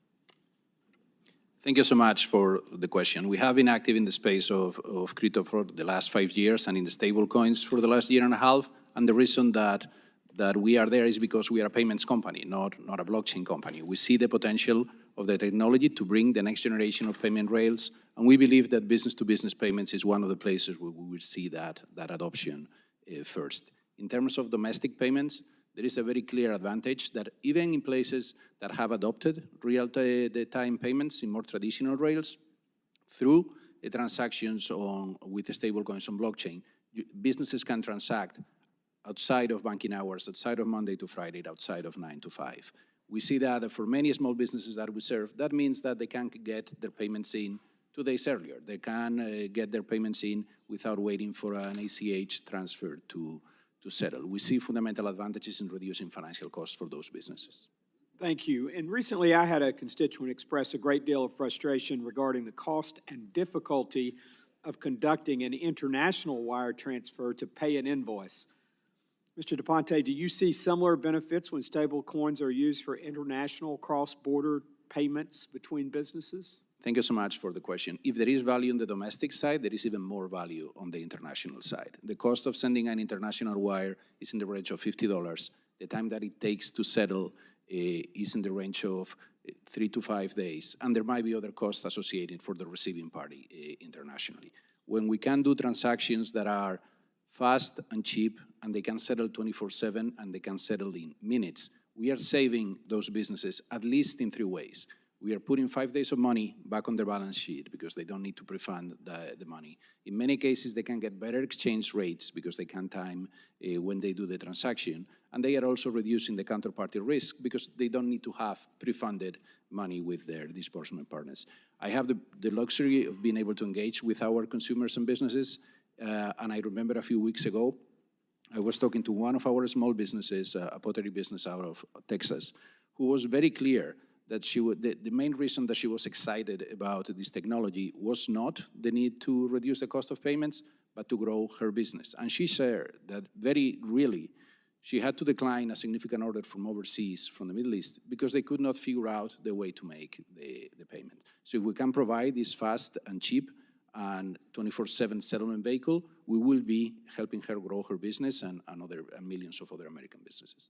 Thank you. I think you shed great light on that. I'd like to shift gears now and discuss the benefits that stablecoins offer to consumers, not just businesses. Mr. Kim, I understand that traditional financial institutions charge 5 to 12% for remittances, how can stablecoins be used to lower those costs for consumers looking to make remittance payments? Thank you very much for this important question, Congressman. You're absolutely right. Traditional institutions can charge anywhere from 5 to 12% for cross-border remittances. Stablecoins can reduce that to 1% or lower. I'm from New York. In New York, New Yorkers send $10 billion overseas on remittances. We're talking about $500 million that could be spent on the local economy and other good reasons. And this is why it's so important to have a comprehensive federal framework for stablecoins to further spur this innovation and leadership in the United States when it comes to stablecoins, Congressman. Thank you. I fear that a lack of strong communication between the CFTC and the Securities and Exchange Commission has been why the Biden-Harris administration was so unsuccessful in appropriately regulating digital assets. Mr. Kim, would you be supportive of a joint advisory commission between the SEC and the CFTC to help harmonize them and resolve the jurisdictional overlap? Absolutely, Congressman. Interagency collaboration and cooperation is critical to getting this right for the United States.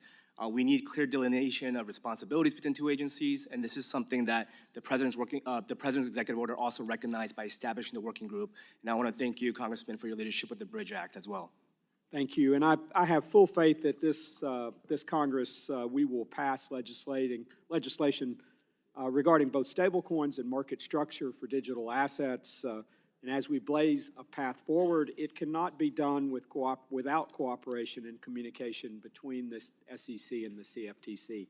Thank you, Mr. Chairman. I yield back. The gentleman yields back. The representative from New York, Mr. Torres, is now recognized for 5 minutes. Thank you, Mr. Chair. I feel we in Congress should neither romanticize nor demonize emerging technologies like blockchain. Like all technologies, blockchain has constructive uses and destructive uses, and I feel like our mission should be to develop a regulatory framework that maximizes the best uses and minimizes the worst uses. Because without a bipartisan agreement, we will continue to have a dangerously deregulated status quo that benefits offshore, over-leveraged, deregulated actors. And for me, a bipartisan agreement would be a fundamental improvement upon the status quo. I want to follow up on Congressman Rose's questions on remittances. I represent the Bronx, which is one of the poorest counties in America. I have constituents who pay exorbitant fees simply to transfer their own money to their loved ones abroad, whether it be Mexico or the Dominican Republic. My first question would be for Mr. Ponte. PayPal is obviously one of the largest payment processors in the world. What is the cost of transferring money via the conventional payment system versus the crypto or stablecoin payment system? Thank you for the question, Congressman. The cost of sending money overseas varies widely by corridor, but information coming from sources like the World Bank would put the average cost in the range of around 6%, with a target of, I think that the desired target for the World Bank is to bring that down to 3%. But the current average, I think, is in the range of 6%. When you're doing those transactions on stablecoins today, if you're doing that purely from a stablecoin wallet to a stablecoin wallet, depending on the protocol that you're using, it can be as low as 1 cent per transaction in some of the most efficient wallets. That still would not address part of the complexity, because then you would need to explain to the person on the other side, they need to get a crypto wallet, they need to find an exchange, so there is still some friction there. But we are finding experiences that combine fiat and stablecoins for the benefit of the user. For instance, I just want to simplify it. So the average cost of remittances is 6%. The World Bank has a sustainability development goal of 3%. What is your cost with stablecoin? When somebody on Zoom, our remittance product, we have enabled stablecoin as a funding instrument. When somebody sends a remittance funded by POUSD, we don't charge any transfer fees. So the transfer fee that is charged to the user is zero.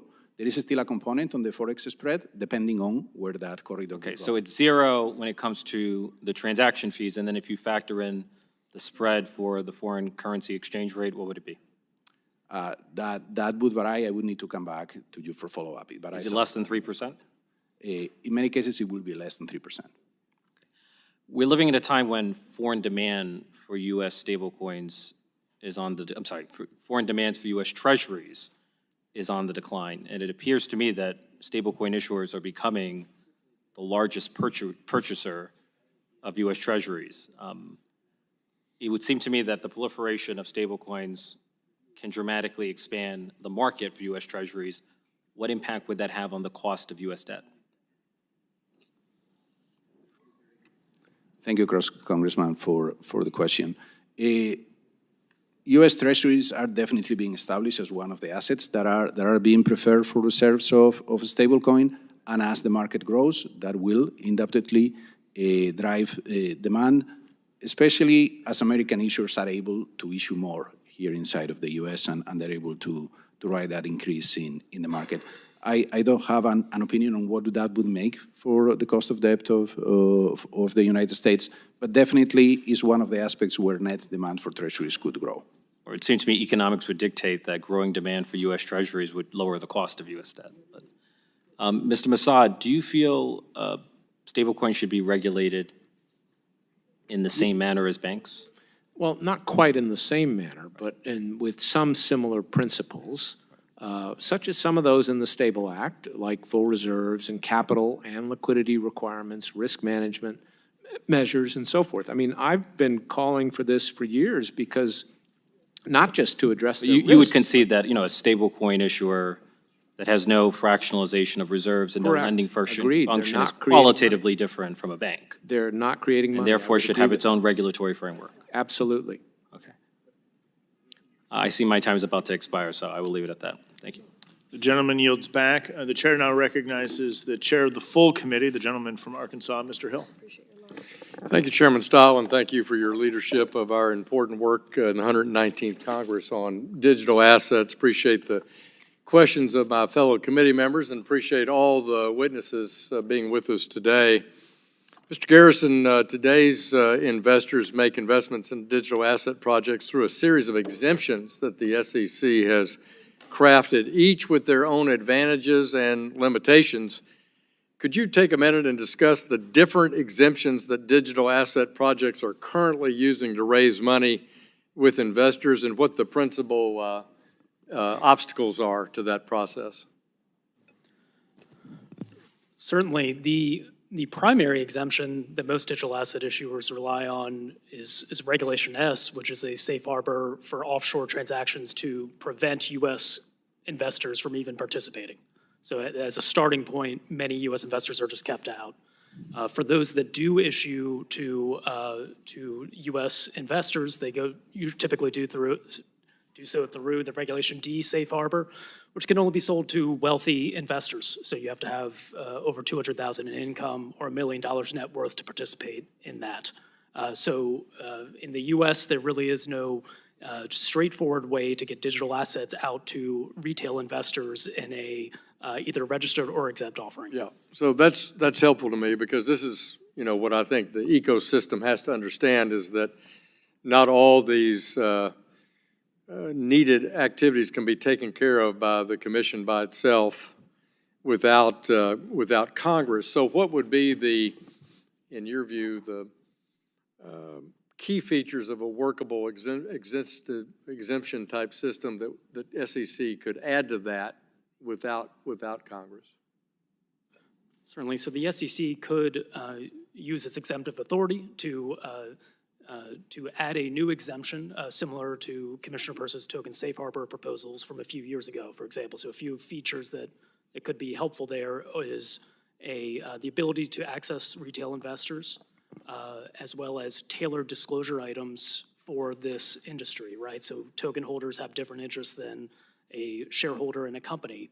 The types of disclosures that are needed are completely different in this situation. Yeah. So providing that type of information, and you can pair that with many investor protections, individual limitations on how many people can participate, how much they can participate of their net worth. Many of the same concepts in existing securities law exemptions can be grafted over in a way that makes it a balanced approach.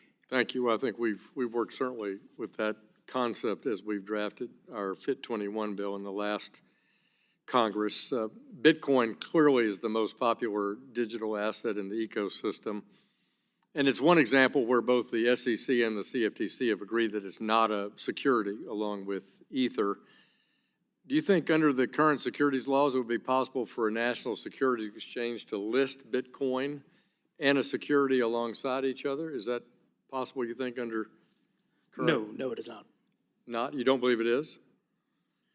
Mr. Yahim, you agree with that? You think, I think there, Congressman, thank you for the question. I think there could be exemptions put in place. You know, it's our view that rather than do this piece by piece through exemptive relief or no action, you know, from the agency, it's really important for Congress to set a clear statutory framework and do that across both agencies. You know, we've seen prior examples where markets have dual registrations at the SEC and CFTC. And the fact of the matter is the rest of the developed world and most other emerging jurisdictions have just called these crypto assets. And you have one regulator, one registration framework, and you know, we have to work within our unique legal system, but I think in order for our framework to be durable and keep pace with the innovation, the tests and the jurisdictional lines need to be clear and simple. Mr. Garrison, you agree with that? Yes, there's without a doubt a need for clear jurisdictional lines and clarity. You've advocated for a joint SRO to oversee digital assets as a convenient way to sort of sidestep these questions. Still advocating for that? Mr. Garrison? I'm sorry, clarification for a joint SRO to oversee SEC and CFTC trading? Yeah. Yeah, I think that could potentially work great. Any type of communication between the two agencies and coordination on regulations would make sense. My time's expired, Mr. Chairman. I yield back. Gentleman yields back. The representative from Texas, Ms. Garcia, is recognized for 5 minutes. Thank you, Mr. Chairman, and thank you to all the witnesses. I want to do some follow-up to the questions that Mr. Torres was asking with you, Mr. Del Ponte. You know, the crypto industry has always boasted about the easier access and the savings of using crypto or stable coins in lieu of remittances. And they talk about all these prices, but the reality is, do we have that many migrants using crypto or stable coins to transmit remittances? There are thank you for the question so much. The use of remittances, the use of stablecoins broadly for remittances or for other type of payments is still on the early stages. The vast majority of the use case for stablecoins today, where stablecoins have been adopted, is mostly on crypto and trading markets. We see some early stages in which both consumers and businesses are using that for cross-border P2P, for cross-border P2P payments or for business-to-business payments, but it's still in very early What stages. % of remittances today do you think are used or being transmitted with crypto or stable coins? I don't have data for that, but my best estimate would be that it's going to be in the low single digits. It's still a very small amount. It's very small, right? Because frankly, at least when, I still remember the first hearing we had on this topic, and I questioned the witness at the time, and he too could not give me a single instant where it's said and done, because it's a practical matter.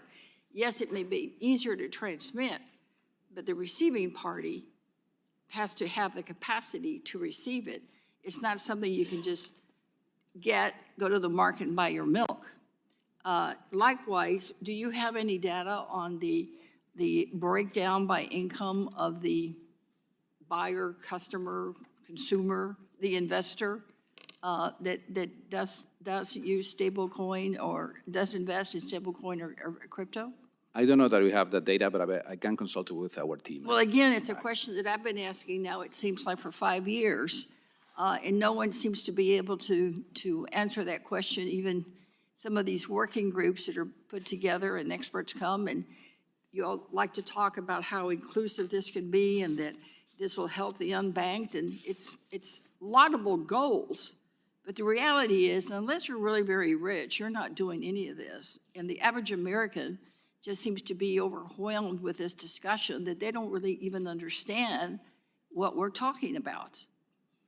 That I think it's going to be really hard for us to get past some of those hurdles. And when you talk about the underbanked, those with limited English proficiency, I think there's a lot of dubious people about what this really means. We know cash. Cash is king. And we really don't want at least in my district, anybody competing with the US dollar. And I think there's a big hurdle here that we have to use, but we also got to make sure that whatever we're doing, that we do have a framework to protect the consumer, and that we can make sure that they also have a remedies for justice if they get scammed, as Ms. Presley mentioned. So, Mr. Massey, do you think the government-wide mandate to eliminate diversity, equity, and inclusion efforts will change the crypto industry in the long run?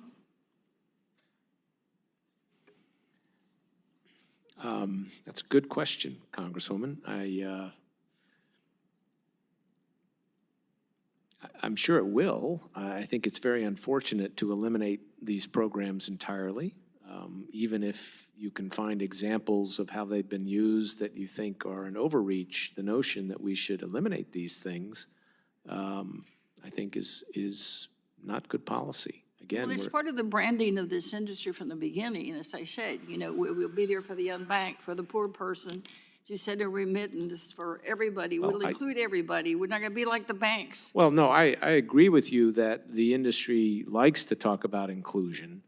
I don't think we've seen that much of that. And to your question about stablecoins, who's using them for remittances and so forth, you know, we might see that use case develop. The fact is stablecoins are mostly used today for trading crypto.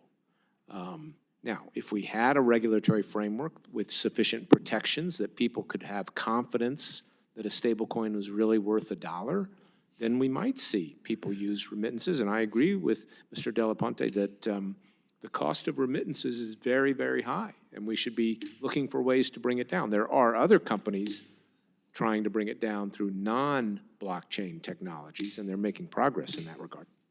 Thank you. I yield back. The gentlewoman yields back. The gentleman from South Carolina, Mr. Timmons, is recognized for 5 minutes. Thank you, Mr. Chairman. I want to thank the witnesses for being with us today. Over the past 4 years, under the Biden administration and Chair Gensler, innovation within the digital asset sector has been driven out of the United States. Numerous groundbreaking blockchain companies with potential to transform our economy have relocated to jurisdictions with well-established regulatory frameworks. Meanwhile, international competitors have gained a distinct competitive advantage, while American businesses in this space were essentially dismissed by the administration with the message to simply go away. Mr. Fernandez-Duponte, as an American company, how has PayPal's digital currency business been affected by the absence of regulatory certainty over the past several years? Thank you so much for the question. We have been in industry, we have been in the payments industry for 25 years, and we have been, we are regulated in many, many jurisdictions, and we take that regulation very seriously. So when we decided that we were going to enter the space, we went to the highest regulatory standards that we could go. We obtained the first provisional bid license in New York. We obtained the first upgrade for a full bid licensing in New York. And we obtain a limited purpose trust charter out of New York as well. So we have gone the state route in the place in which the regulation was available to us and where we could interact with the system. Definitely, there are constraints on how products are designed that derive from that lack of clarity and that lack of understanding of when one specific token would be considered a security or not. We support a very small number of tokens in our platform, and are mainly driven by utility. Quick follow-up question. How could clear legal guidelines for digital assets and blockchain technology help non-bank entities like PayPal compete more effectively on the global stage? We believe that as the world moves to the next generation of payment rails, it is incredibly important for a payment company like us to be involved. As the world moves toward mobile money wallets internationally and toward networks that will interoperate in each other, we see an increasing volume that is going into those rails, and we need to have an ability to compete in that international market because it is happening outside of the U.S. before it's happening in the U.S. Thank you for that.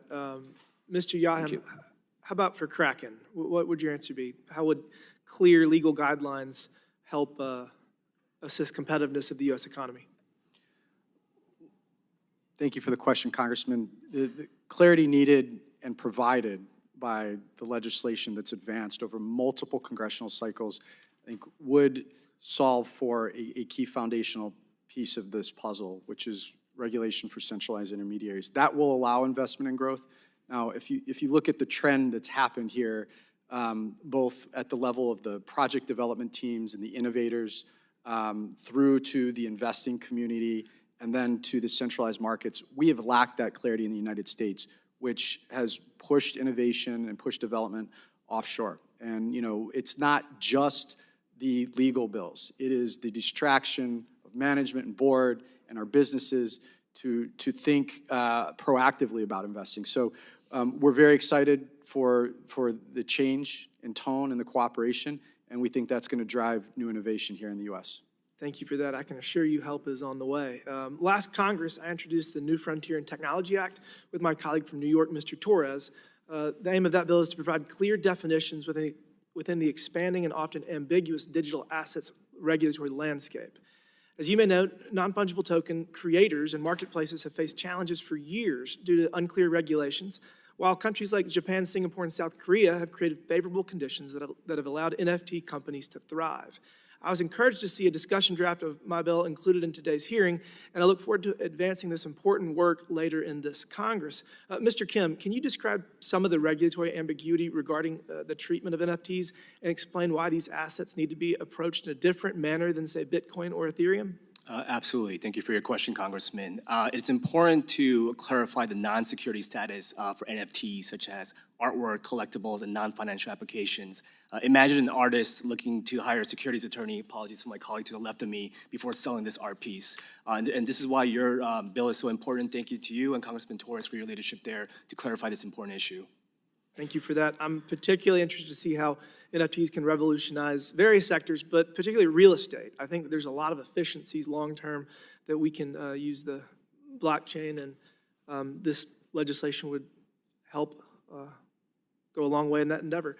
Congress has an obligation to make sure the U.S. economy is the best place in the world to start and build a business, and that's what we're working on in this subcommittee, and I'm optimistic we'll get it done this Congress. Thank you.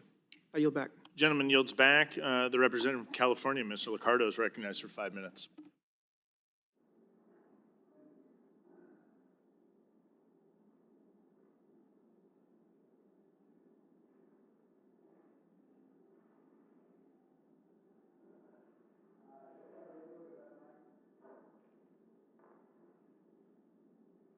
Maybe you're able to pull the mic over here. next to you. Thank you. My mistake. Wrong button. Thank you. And thank you, Mr. Chairman, and congratulations as well. I appreciate the testimony of the witnesses. Thank you all for being here. And I hope that we do move a stablecoin bill out with some bipartisan support. And I appreciate the hard work that's been done on all sides. And I also particularly appreciate our ranking member's work late last year to try to achieve a compromise, which I think was a good bill. I am interested, and perhaps I'll start with you, Mr. Fernandez de Ponte, since your company is a well-known national brand, even to those who are not familiar with crypto, and you happen to be headquartered in a great American city of San Jose. I wanted to ask, given the focus that you have and your company has on having a stable payment system, in your testimony, you wrote on page 5 that regular and predictable market policy is necessary for the crypto industry to grow and thrive, and that's certainly understandable. And you clearly support state regulation, an option for state regulation. But I noticed that you also encouraged that there be uniform standards, for example, around reserve requirements, around risk management, governance. So then, do you share the concern that Mr. Mossad has that there ought to be some federal regulation or oversight over what the standards ought to be if we're going to have state-chartered stablecoin? Thank you, Congressman, and thank you for your leadership in our home city, and it's a great city indeed, San Jose. Yes, we advocate for the need for legislation, and we advocate for a state path. The reason that we advocate for a state path is that when we look at it from our perspective, we're a payments company, and payments are regulated at the state level.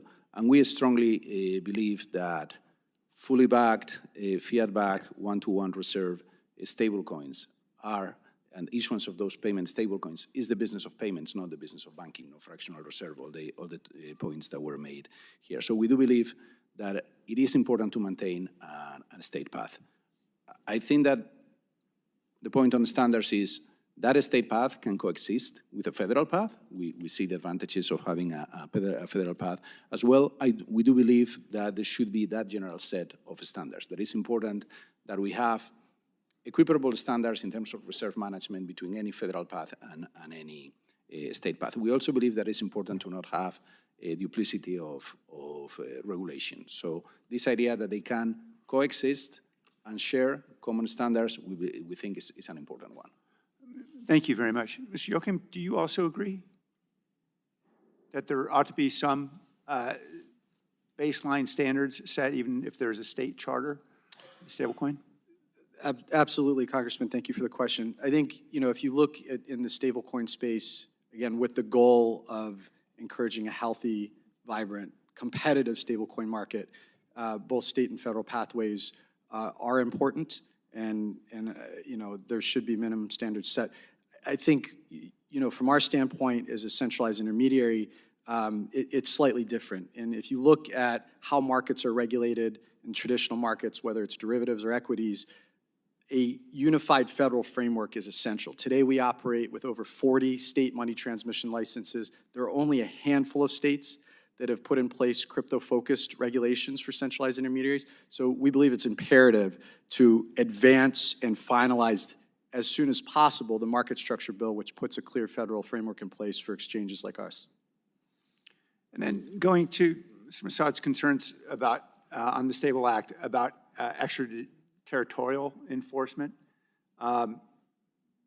Shouldn't we give the Attorney General the authority to enforce and explicitly ensure there's extraterritorial application? Since we clearly have many of these entities are abroad. Mr. Joachim? Well, I think it's important, first and foremost, to get a stablecoin bill done. In terms of the cooperation and international cooperation with other jurisdictions, I think that's the most important first step. We've seen stablecoin rules finalized in the European Union. And we've seen the results of those stablecoin rules now go into effect.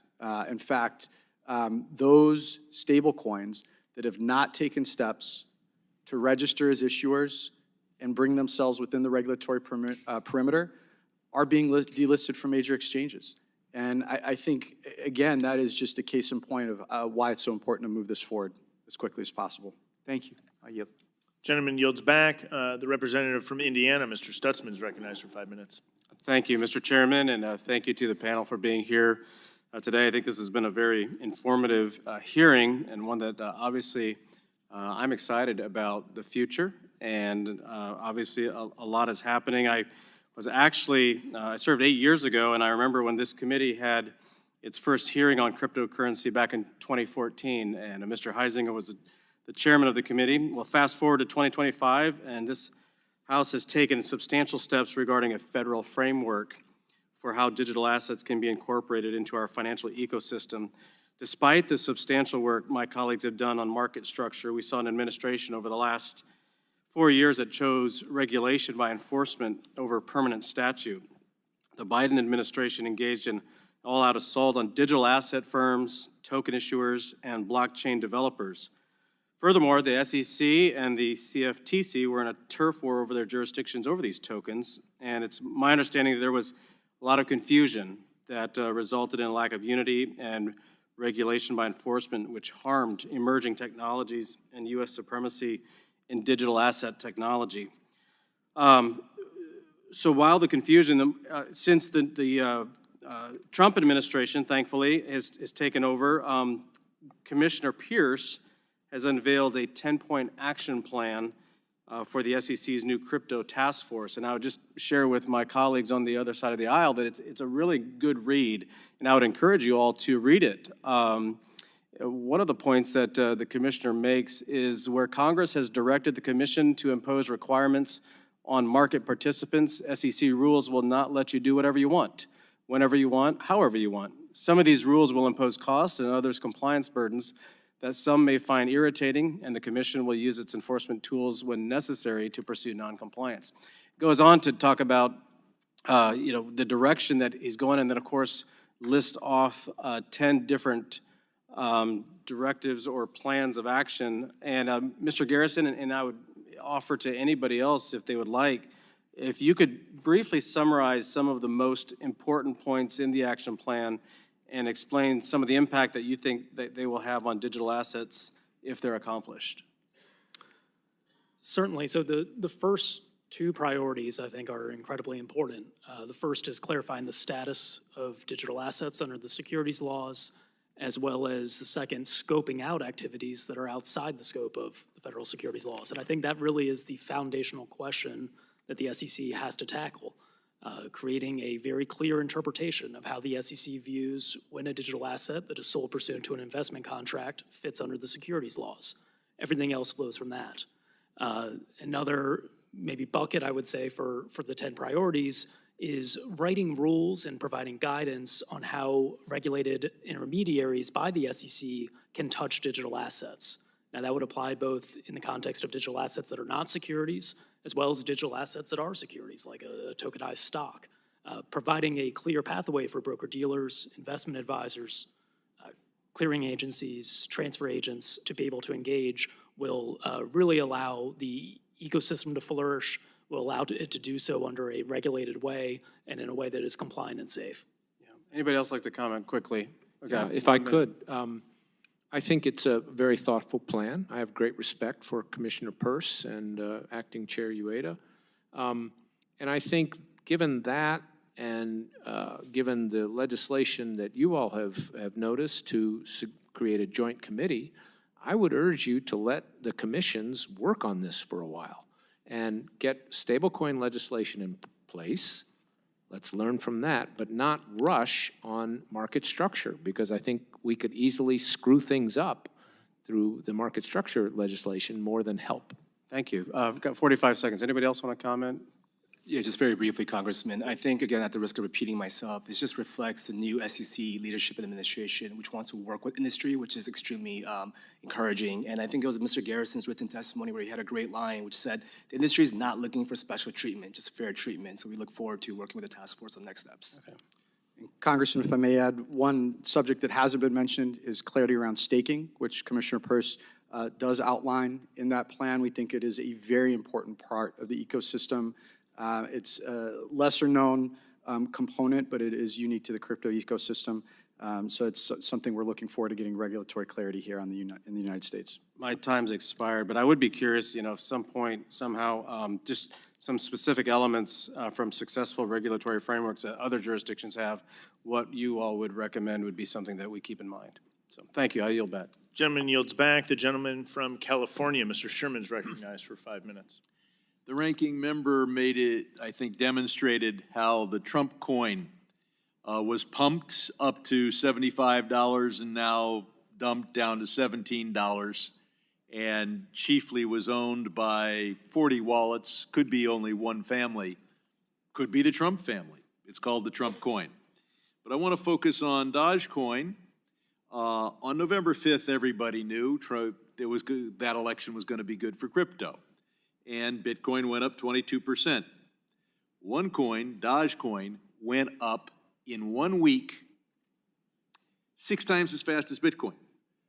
And then, after 1 week, they named a big-time department after the coin. And the coin still uses the dog as its emblem. So somebody knew for a week that as long as Trump had been elected, there would be this new entity called Doge, and that would popularize the coin, drive its price up.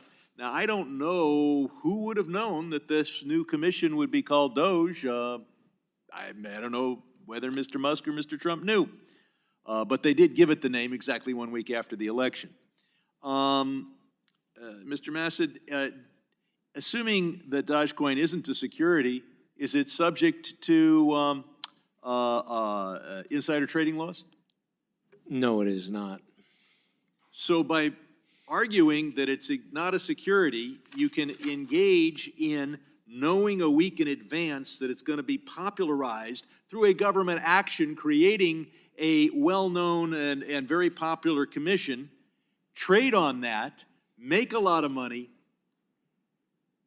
and they say that Musk isn't smart. I'll point out that Trump used to, has just recently threatened the BRICS countries if they dare try to compete with the US dollar while favoring the crypto bros who have announced that the purpose is competing with the US dollar, all while trying to pass laws preventing a central bank digital currency because that will allow the dollar to compete with crypto. But I want to focus a little bit on stablecoin. Most stablecoins are tied to the US dollar. So say we're thinking about one of those. Now, so the question is, how's a stablecoin different from a money market mutual fund? Now, it's cooler because it's called a coin. And being a cool thing, it can dream of a functionality it doesn't have, just as my Ford Fusion is dreaming of self-driving. But in terms of current functionality and putting aside just how cool it is to tell people you don't have a money market fund, you got a Bitcoin, you've got a stable coin, what does a stable coin tied to the US dollar offer the investor that old-fashioned boring mutual funds, that the money market funds don't offer? Well, thank you for the question, Congressman. I think the way I think about stablecoins is they should not be an investment vehicle. They should not pay interest. And not even the little bit of interest I get on my money market not to start out with. I think we're better off, restricting so it's worse than a money market fund. My money market fund is absolutely stable, strongly regulated, and pays a little interest. And you're talking about a stable coin that may or may not be stable and would pay no interest at all. So what's the advantage that it has, assuming I'm not trying to avoid the anti-money laundering statutes, assuming I'm not a tax evader, I'm not hiding money from my spouse? What advantage does it have? I think it's the potential that the technology does provide certain cost savings in terms of how these can be moved. But why invest in it now? That's like But again, I don't view it as an investment, Congressman. I don't want it to be an investment. So why would I want it to be a payment mechanism. Why would anybody buy a stable coin, which today is a worse payment system for any honest person, on the theory that someday in the future, it may have a greater functionality than it has today? Why would anybody own a stable coin now, assuming they're not a drug dealer, a terrorist, or a tax evader? Congressman, I think the question is, if we create a framework that addresses the risks, will stablecoins become a means of payment generally used? That question isn't clear yet. The money market mutual fund already is. Well, no, that's an investment in my mind. It's not. I don't use that to pay for my coffee. I'm sure I could find a money market fund that pays zero interest if I hated the concept of the world investment. But I'm not. But there's a transfer agent. There's lots of reasons why I don't use a money market fund to go buy a pair of jeans or pay for dinner. A stable coin. You certainly can't use a stable coin to do that. I'd assert that we're creating a stable coin to facilitate those who are trying to hide assets, and I'll yield back. Does the gentleman yield back? Gentleman yields back. The gentleman from Florida, Mr. Donalds, is recognized for 5 minutes. Thank you, Chairman. That was a very interesting dialogue.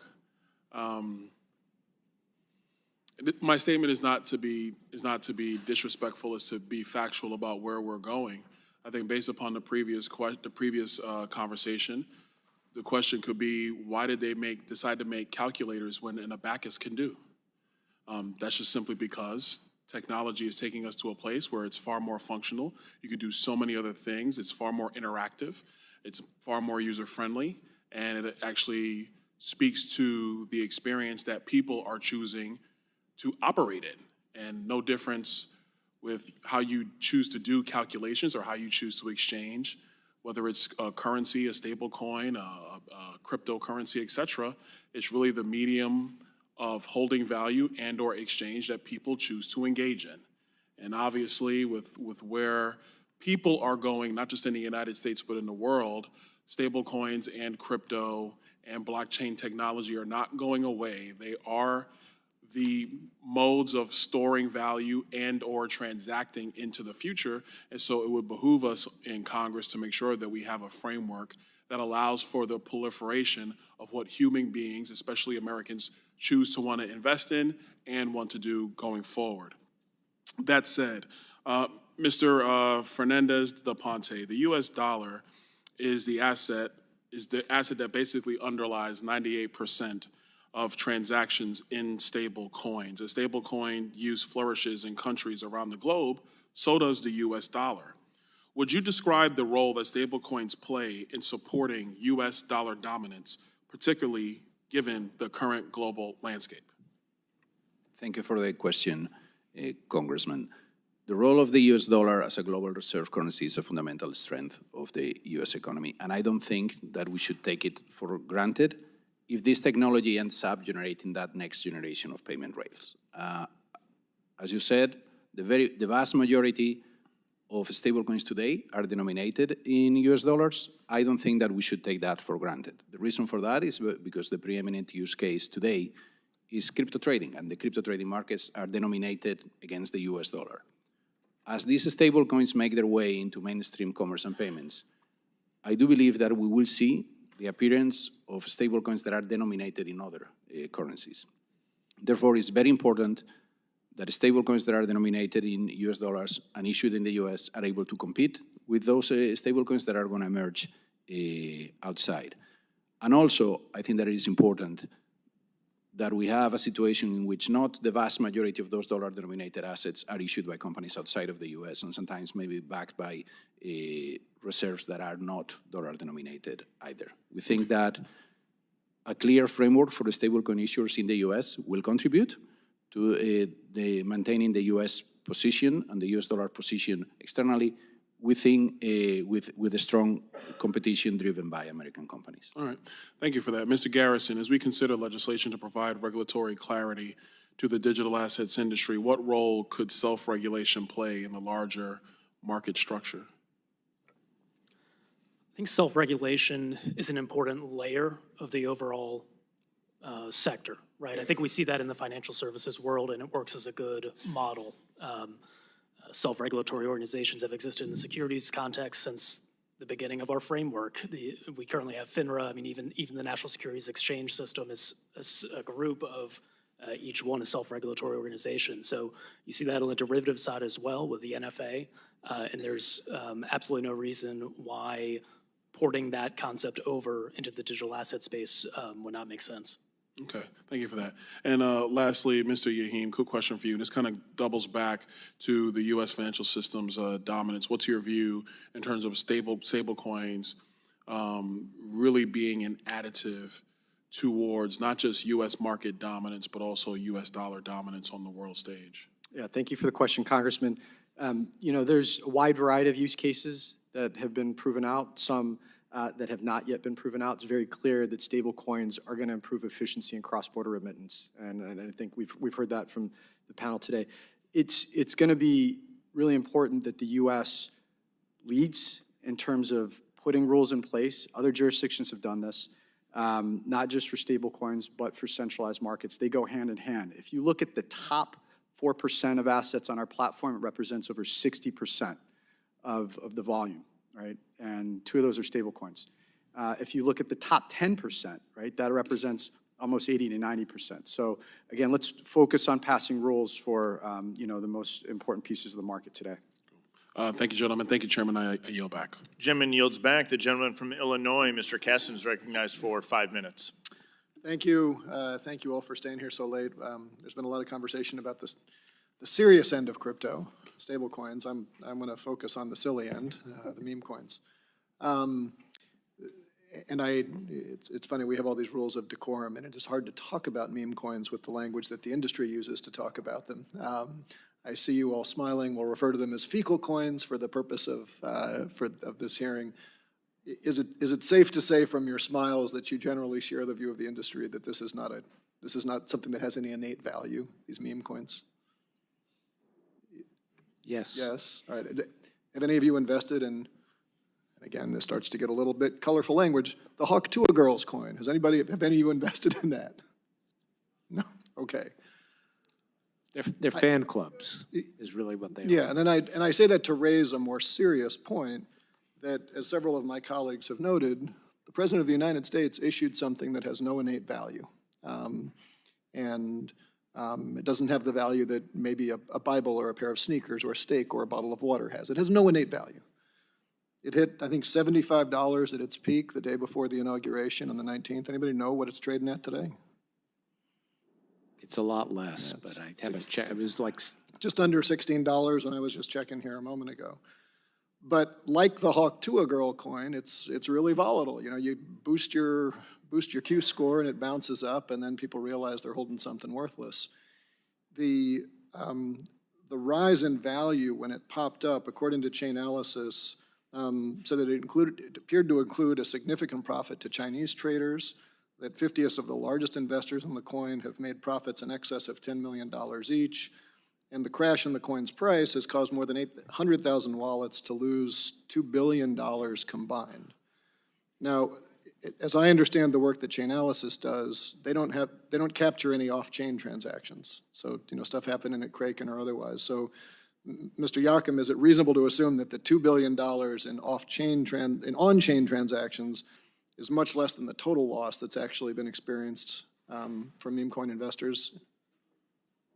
Well, Congressman, thank you for the question. I can't speak to the specifics of on-chain versus off-chain. I know for our markets, again, we have but I'm just making the point that, like, the Chainalysis reports, they're tracking on-chain trades, right? And so we know, I mean, there's been like National Bureau of Economic Research that said that for Bitcoin, maybe 10 times the volume is off-chain.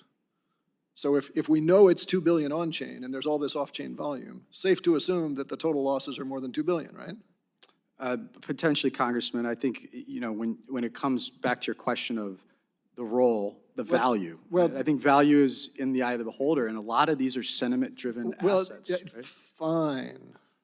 Doesn't have any value. Now, I think there's a lot of conversation we can get into about what's the net worth, and obviously, like, you know, the Trump family and the entities they control has gained a lot on this.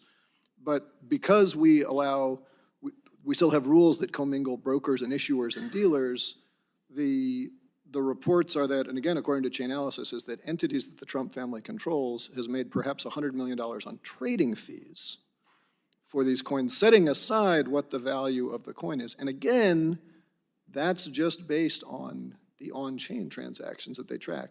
Mr. Massad, you say you've got a comment there. I'm assuming that you would agree with me that the Trump family has probably made more than $100 billion in broker fees. We just can't track it. we cannot track it. But Congressman, you're raising so many good points. And the thing about these are that, you know, the industry talks about securities versus commodities distinctions. These, if I were at the CFTC today, and someone came, or 2014, someone came to me with the Dogecoin instead of Bitcoin, I wouldn't have declared that a commodity. Okay, it shouldn't be traded as a commodity. It shouldn't be regulated by the CFTC, maybe by the CFPB, but that's the kind of speculative stuff. There's rich investor protection here, but I'm running out of time. We need it. I want to get to another point.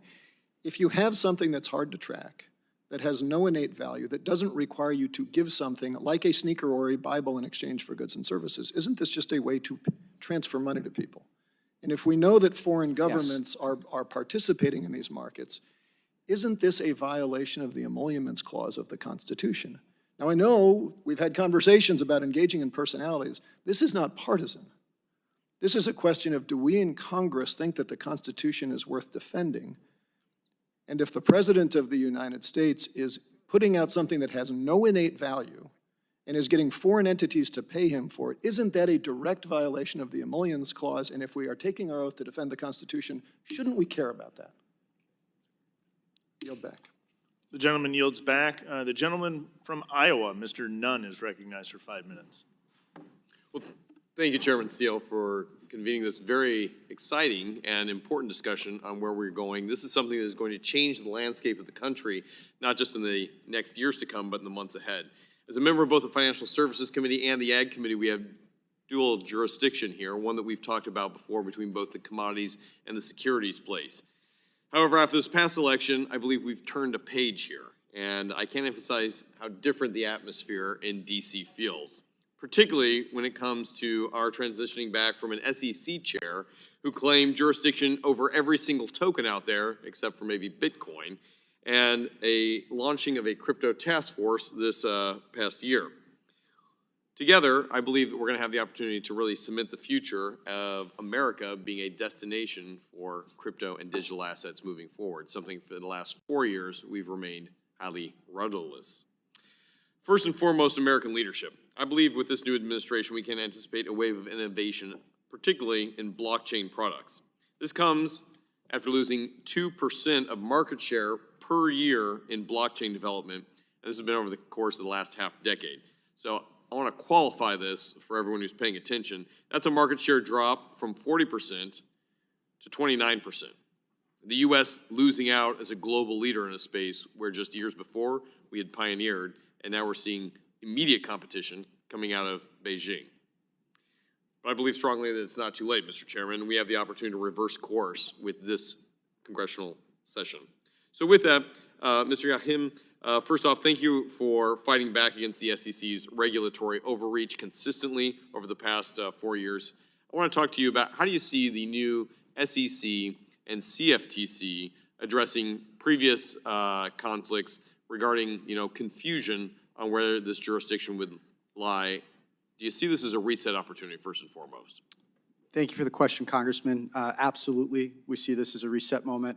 And again, I think the urgency is very clear if we look around the rest of the world and see what other jurisdictions have done to provide regulatory clarity. Our company was sued on our staking service. We settled. We testified before Congress. The next day, the SEC called and said they were going to sue us again. That's right. This has been the past 3 years of our story. While we've engaged other governments and regulators in moving through the legislative regulatory process and providing clear rules of the road. So I think with respect to your question on cooperation, these things are not mutually exclusive. I know there's been discussion of let's wait, let's move stablecoins first, let's wait on market structure. We cannot wait any further. And Congress doesn't need to move a market structure bill that solves every single problem in the ecosystem. We are talking about the most basic foundational rules of regulating centralized exchanges. These two agencies can continue to work in tandem while Congress advances the bill in this cycle. Could not agree more. And clearly we're not waiting in London or in Singapore or in the UAE to move forward on this.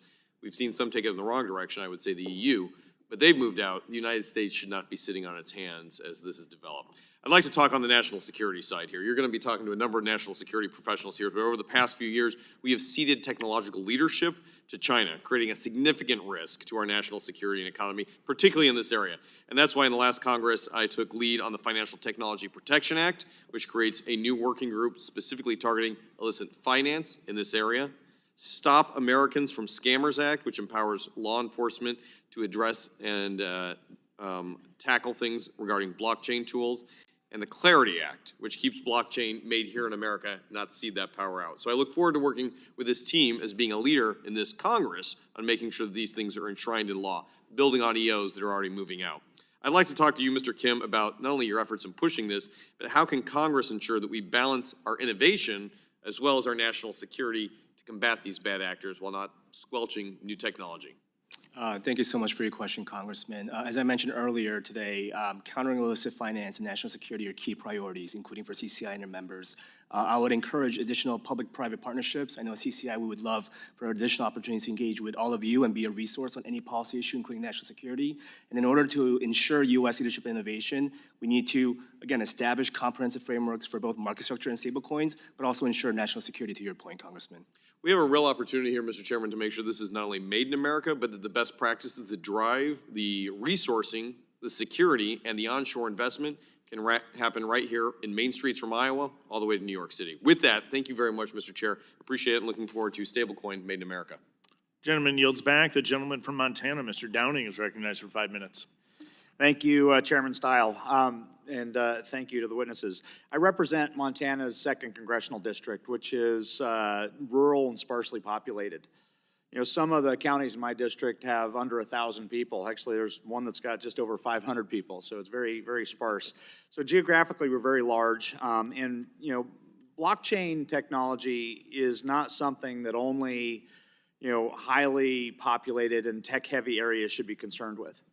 rural communities can also reap the benefits of this technology, and I'm really excited about it, actually. So I'm just going to start out with Mr. Kim. Can you describe the benefits that digital assets and blockchain technology are bringing to rural communities like my district, and explain why rural users might want to use a blockchain-based financial product over something more traditional?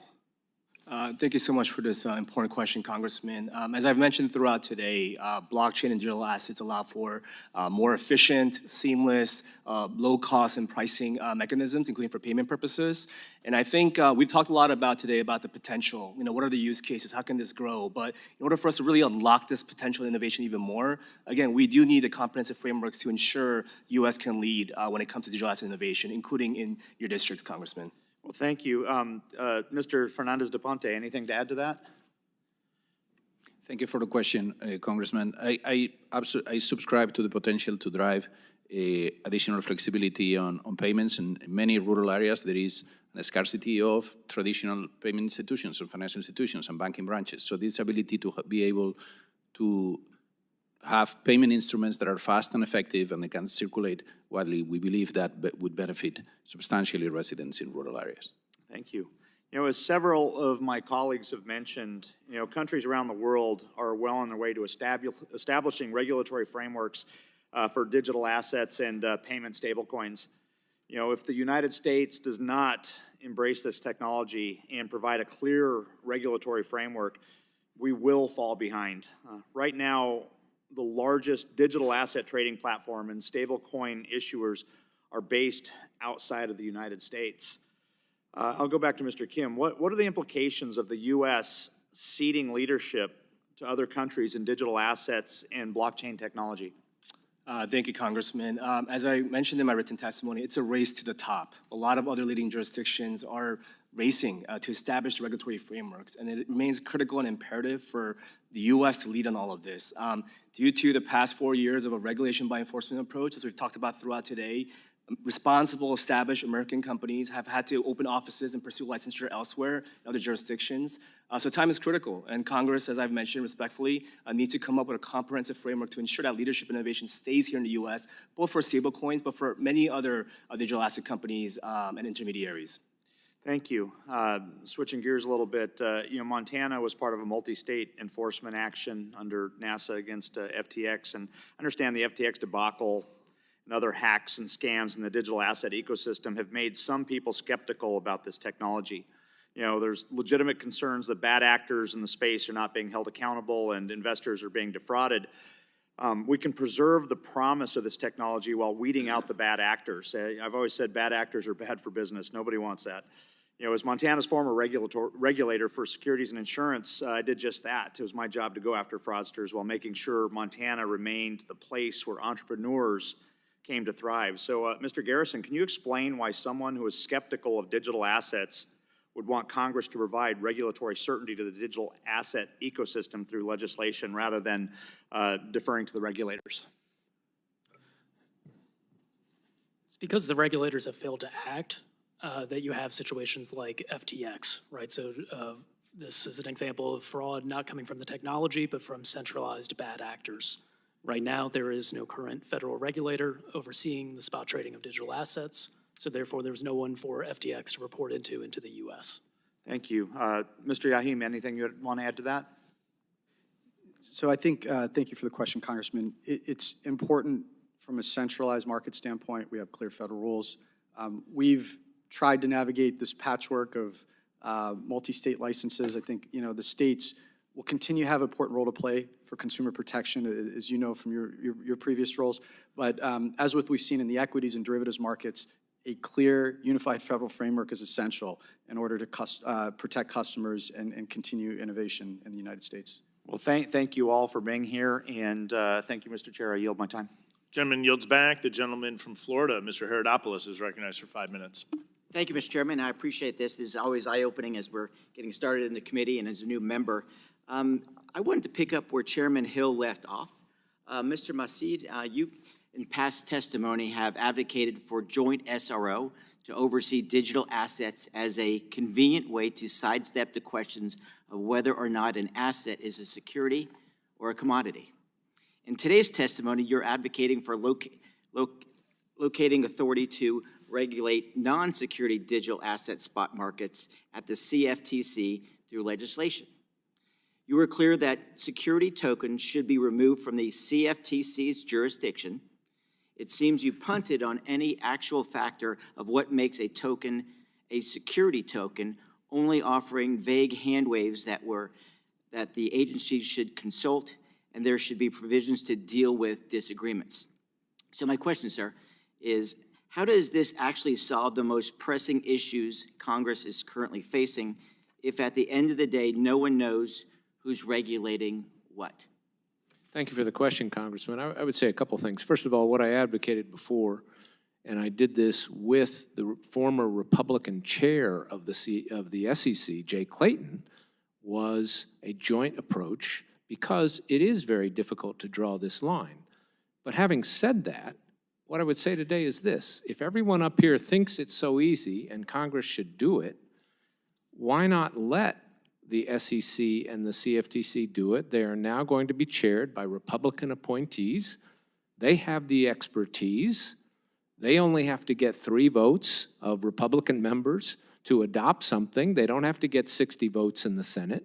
So if it's so easy, it would be a lot faster to have them do it. The thing is, and I have confidence that they can come up with some interesting ideas, but this is a very difficult issue to address. And I'm worried that if Congress tries to do it, we'll undermine our securities markets more than answer any questions. Appreciate your answer. I believe in democracy, but I appreciate your answer.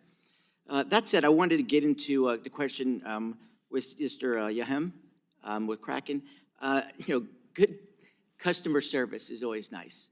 And it seems like when you all attempted to work with the government and in good faith, you're in 200 countries, I think you'd mentioned before, and you're obviously not a fly-by-night company. Could you describe to a new member like myself what it was like to deal with the SEC and other government agencies as you attempted to find common sense regulation? Congressman, yeah, thank you for the question. And again, with our global business footprint, about 90% of that is North America and Europe. And if you look at Canada, the UK, the EU, we have worked very constructively with the legislatures and the regulators to move regulatory clarity forward. And these jurisdictions are ahead. Regarding our engagement experience with the SEC, we and other industry leaders devoted a significant amount of time and resources to put legal and policy thought to the agency. We were met with lawsuits. And again, we're now turning a new page, and we commend the SEC, the leadership of the Crypto Task Force. This work and the evaluation is important, but it cannot slow down the great work that has been done in Congress. We've seen bipartisan work over the last several congressional cycles. And again, this is not solving every problem in the ecosystem, but statutory authority is needed to put basic rules in place to give the CFTC spot authority and create a comprehensive regime for customers in the United States. Thank you for your candid answer. With that, Mr. Chairman, thanks again for your leadership on this. I look forward to working with you and the other side of the aisle in solving this issue. I think this is an issue that Congress should address and not leave it to regulators exclusively because administrations change. And I think there might be an important part. So thank you, and I yield back, Mr. Chairman. The gentleman yields back. The gentleman from North Carolina, Mr. Moore, is recognized for 5 minutes. Thank you, Mr. Chairman. To our witnesses, again, I want to echo what the other members have said, and thank you for your testimony today. I wish some of the members of the other side were still here, because I remember when our meeting started out, there were some unfortunate comments made by one of the senior members on the other side of the aisle, taking shots at the president and at Elon Musk, and I think that's very unfortunate. I think this should not be a political enterprise in the sense of this testimony today. This is so important.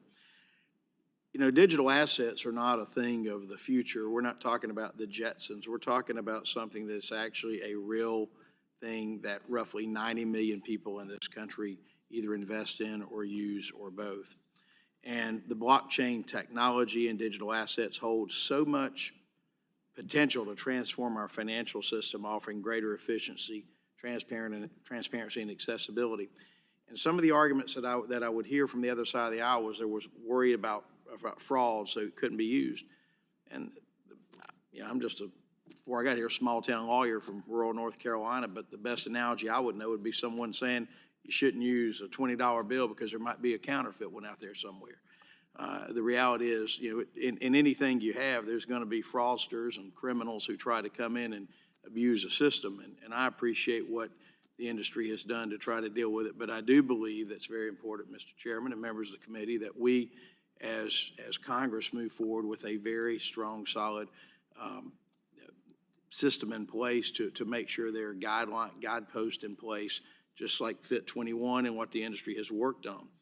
And I had a series of questions, but I think you all have covered most of that. But I did want to follow up on one thing, Mr. Yakim, who I believe you're an NC State grad, in fact. So you're having a better season than my Tar Heels. So I'll give it to you this year on that one. But I did want to ask this. My understanding is that, and I think Representative Herodopoulos mentioned this just a moment ago, about last year, some of the issues you dealt with Mr. Gensler, and basically it sounds like your company being targeted. And it sounded like a lot of that happened after you brought testimony before the committee. And I'm just curious, how did these actions by them affect your digital asset, your company, but more importantly, the digital asset community and the investment in digital assets? I think it's unfortunate, but I think folks need to hear how that impacted you all. Thank you for the question, Congressman. And as a Wolfpack fan, you have to believe. We believe and are confident that this Congress is going to get a bill done on market structure. Regarding, our experience, again, we were sued once on one of the programs we offered. Again, there was no clear path to registration for staking.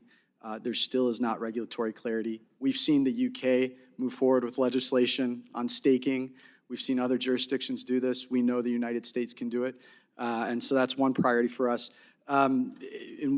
Kraken did testify in Congress, and the next day, we got a phone call, said you're getting sued on another business. I made sure not to wear that same tie for that hearing.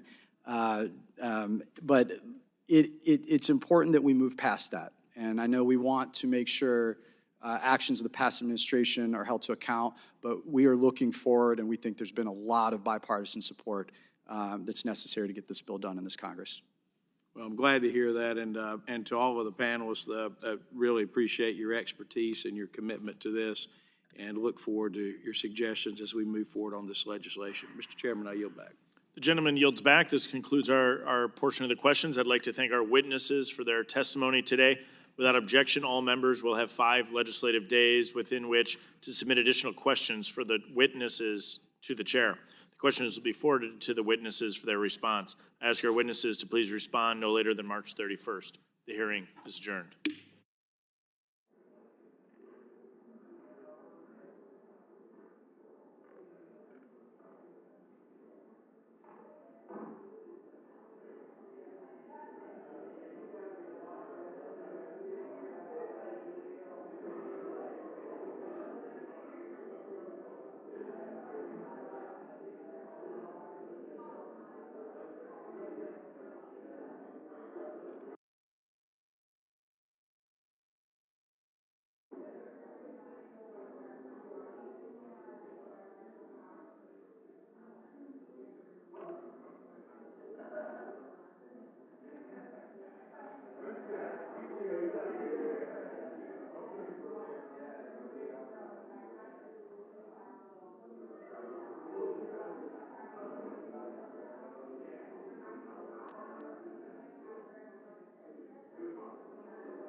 Woo!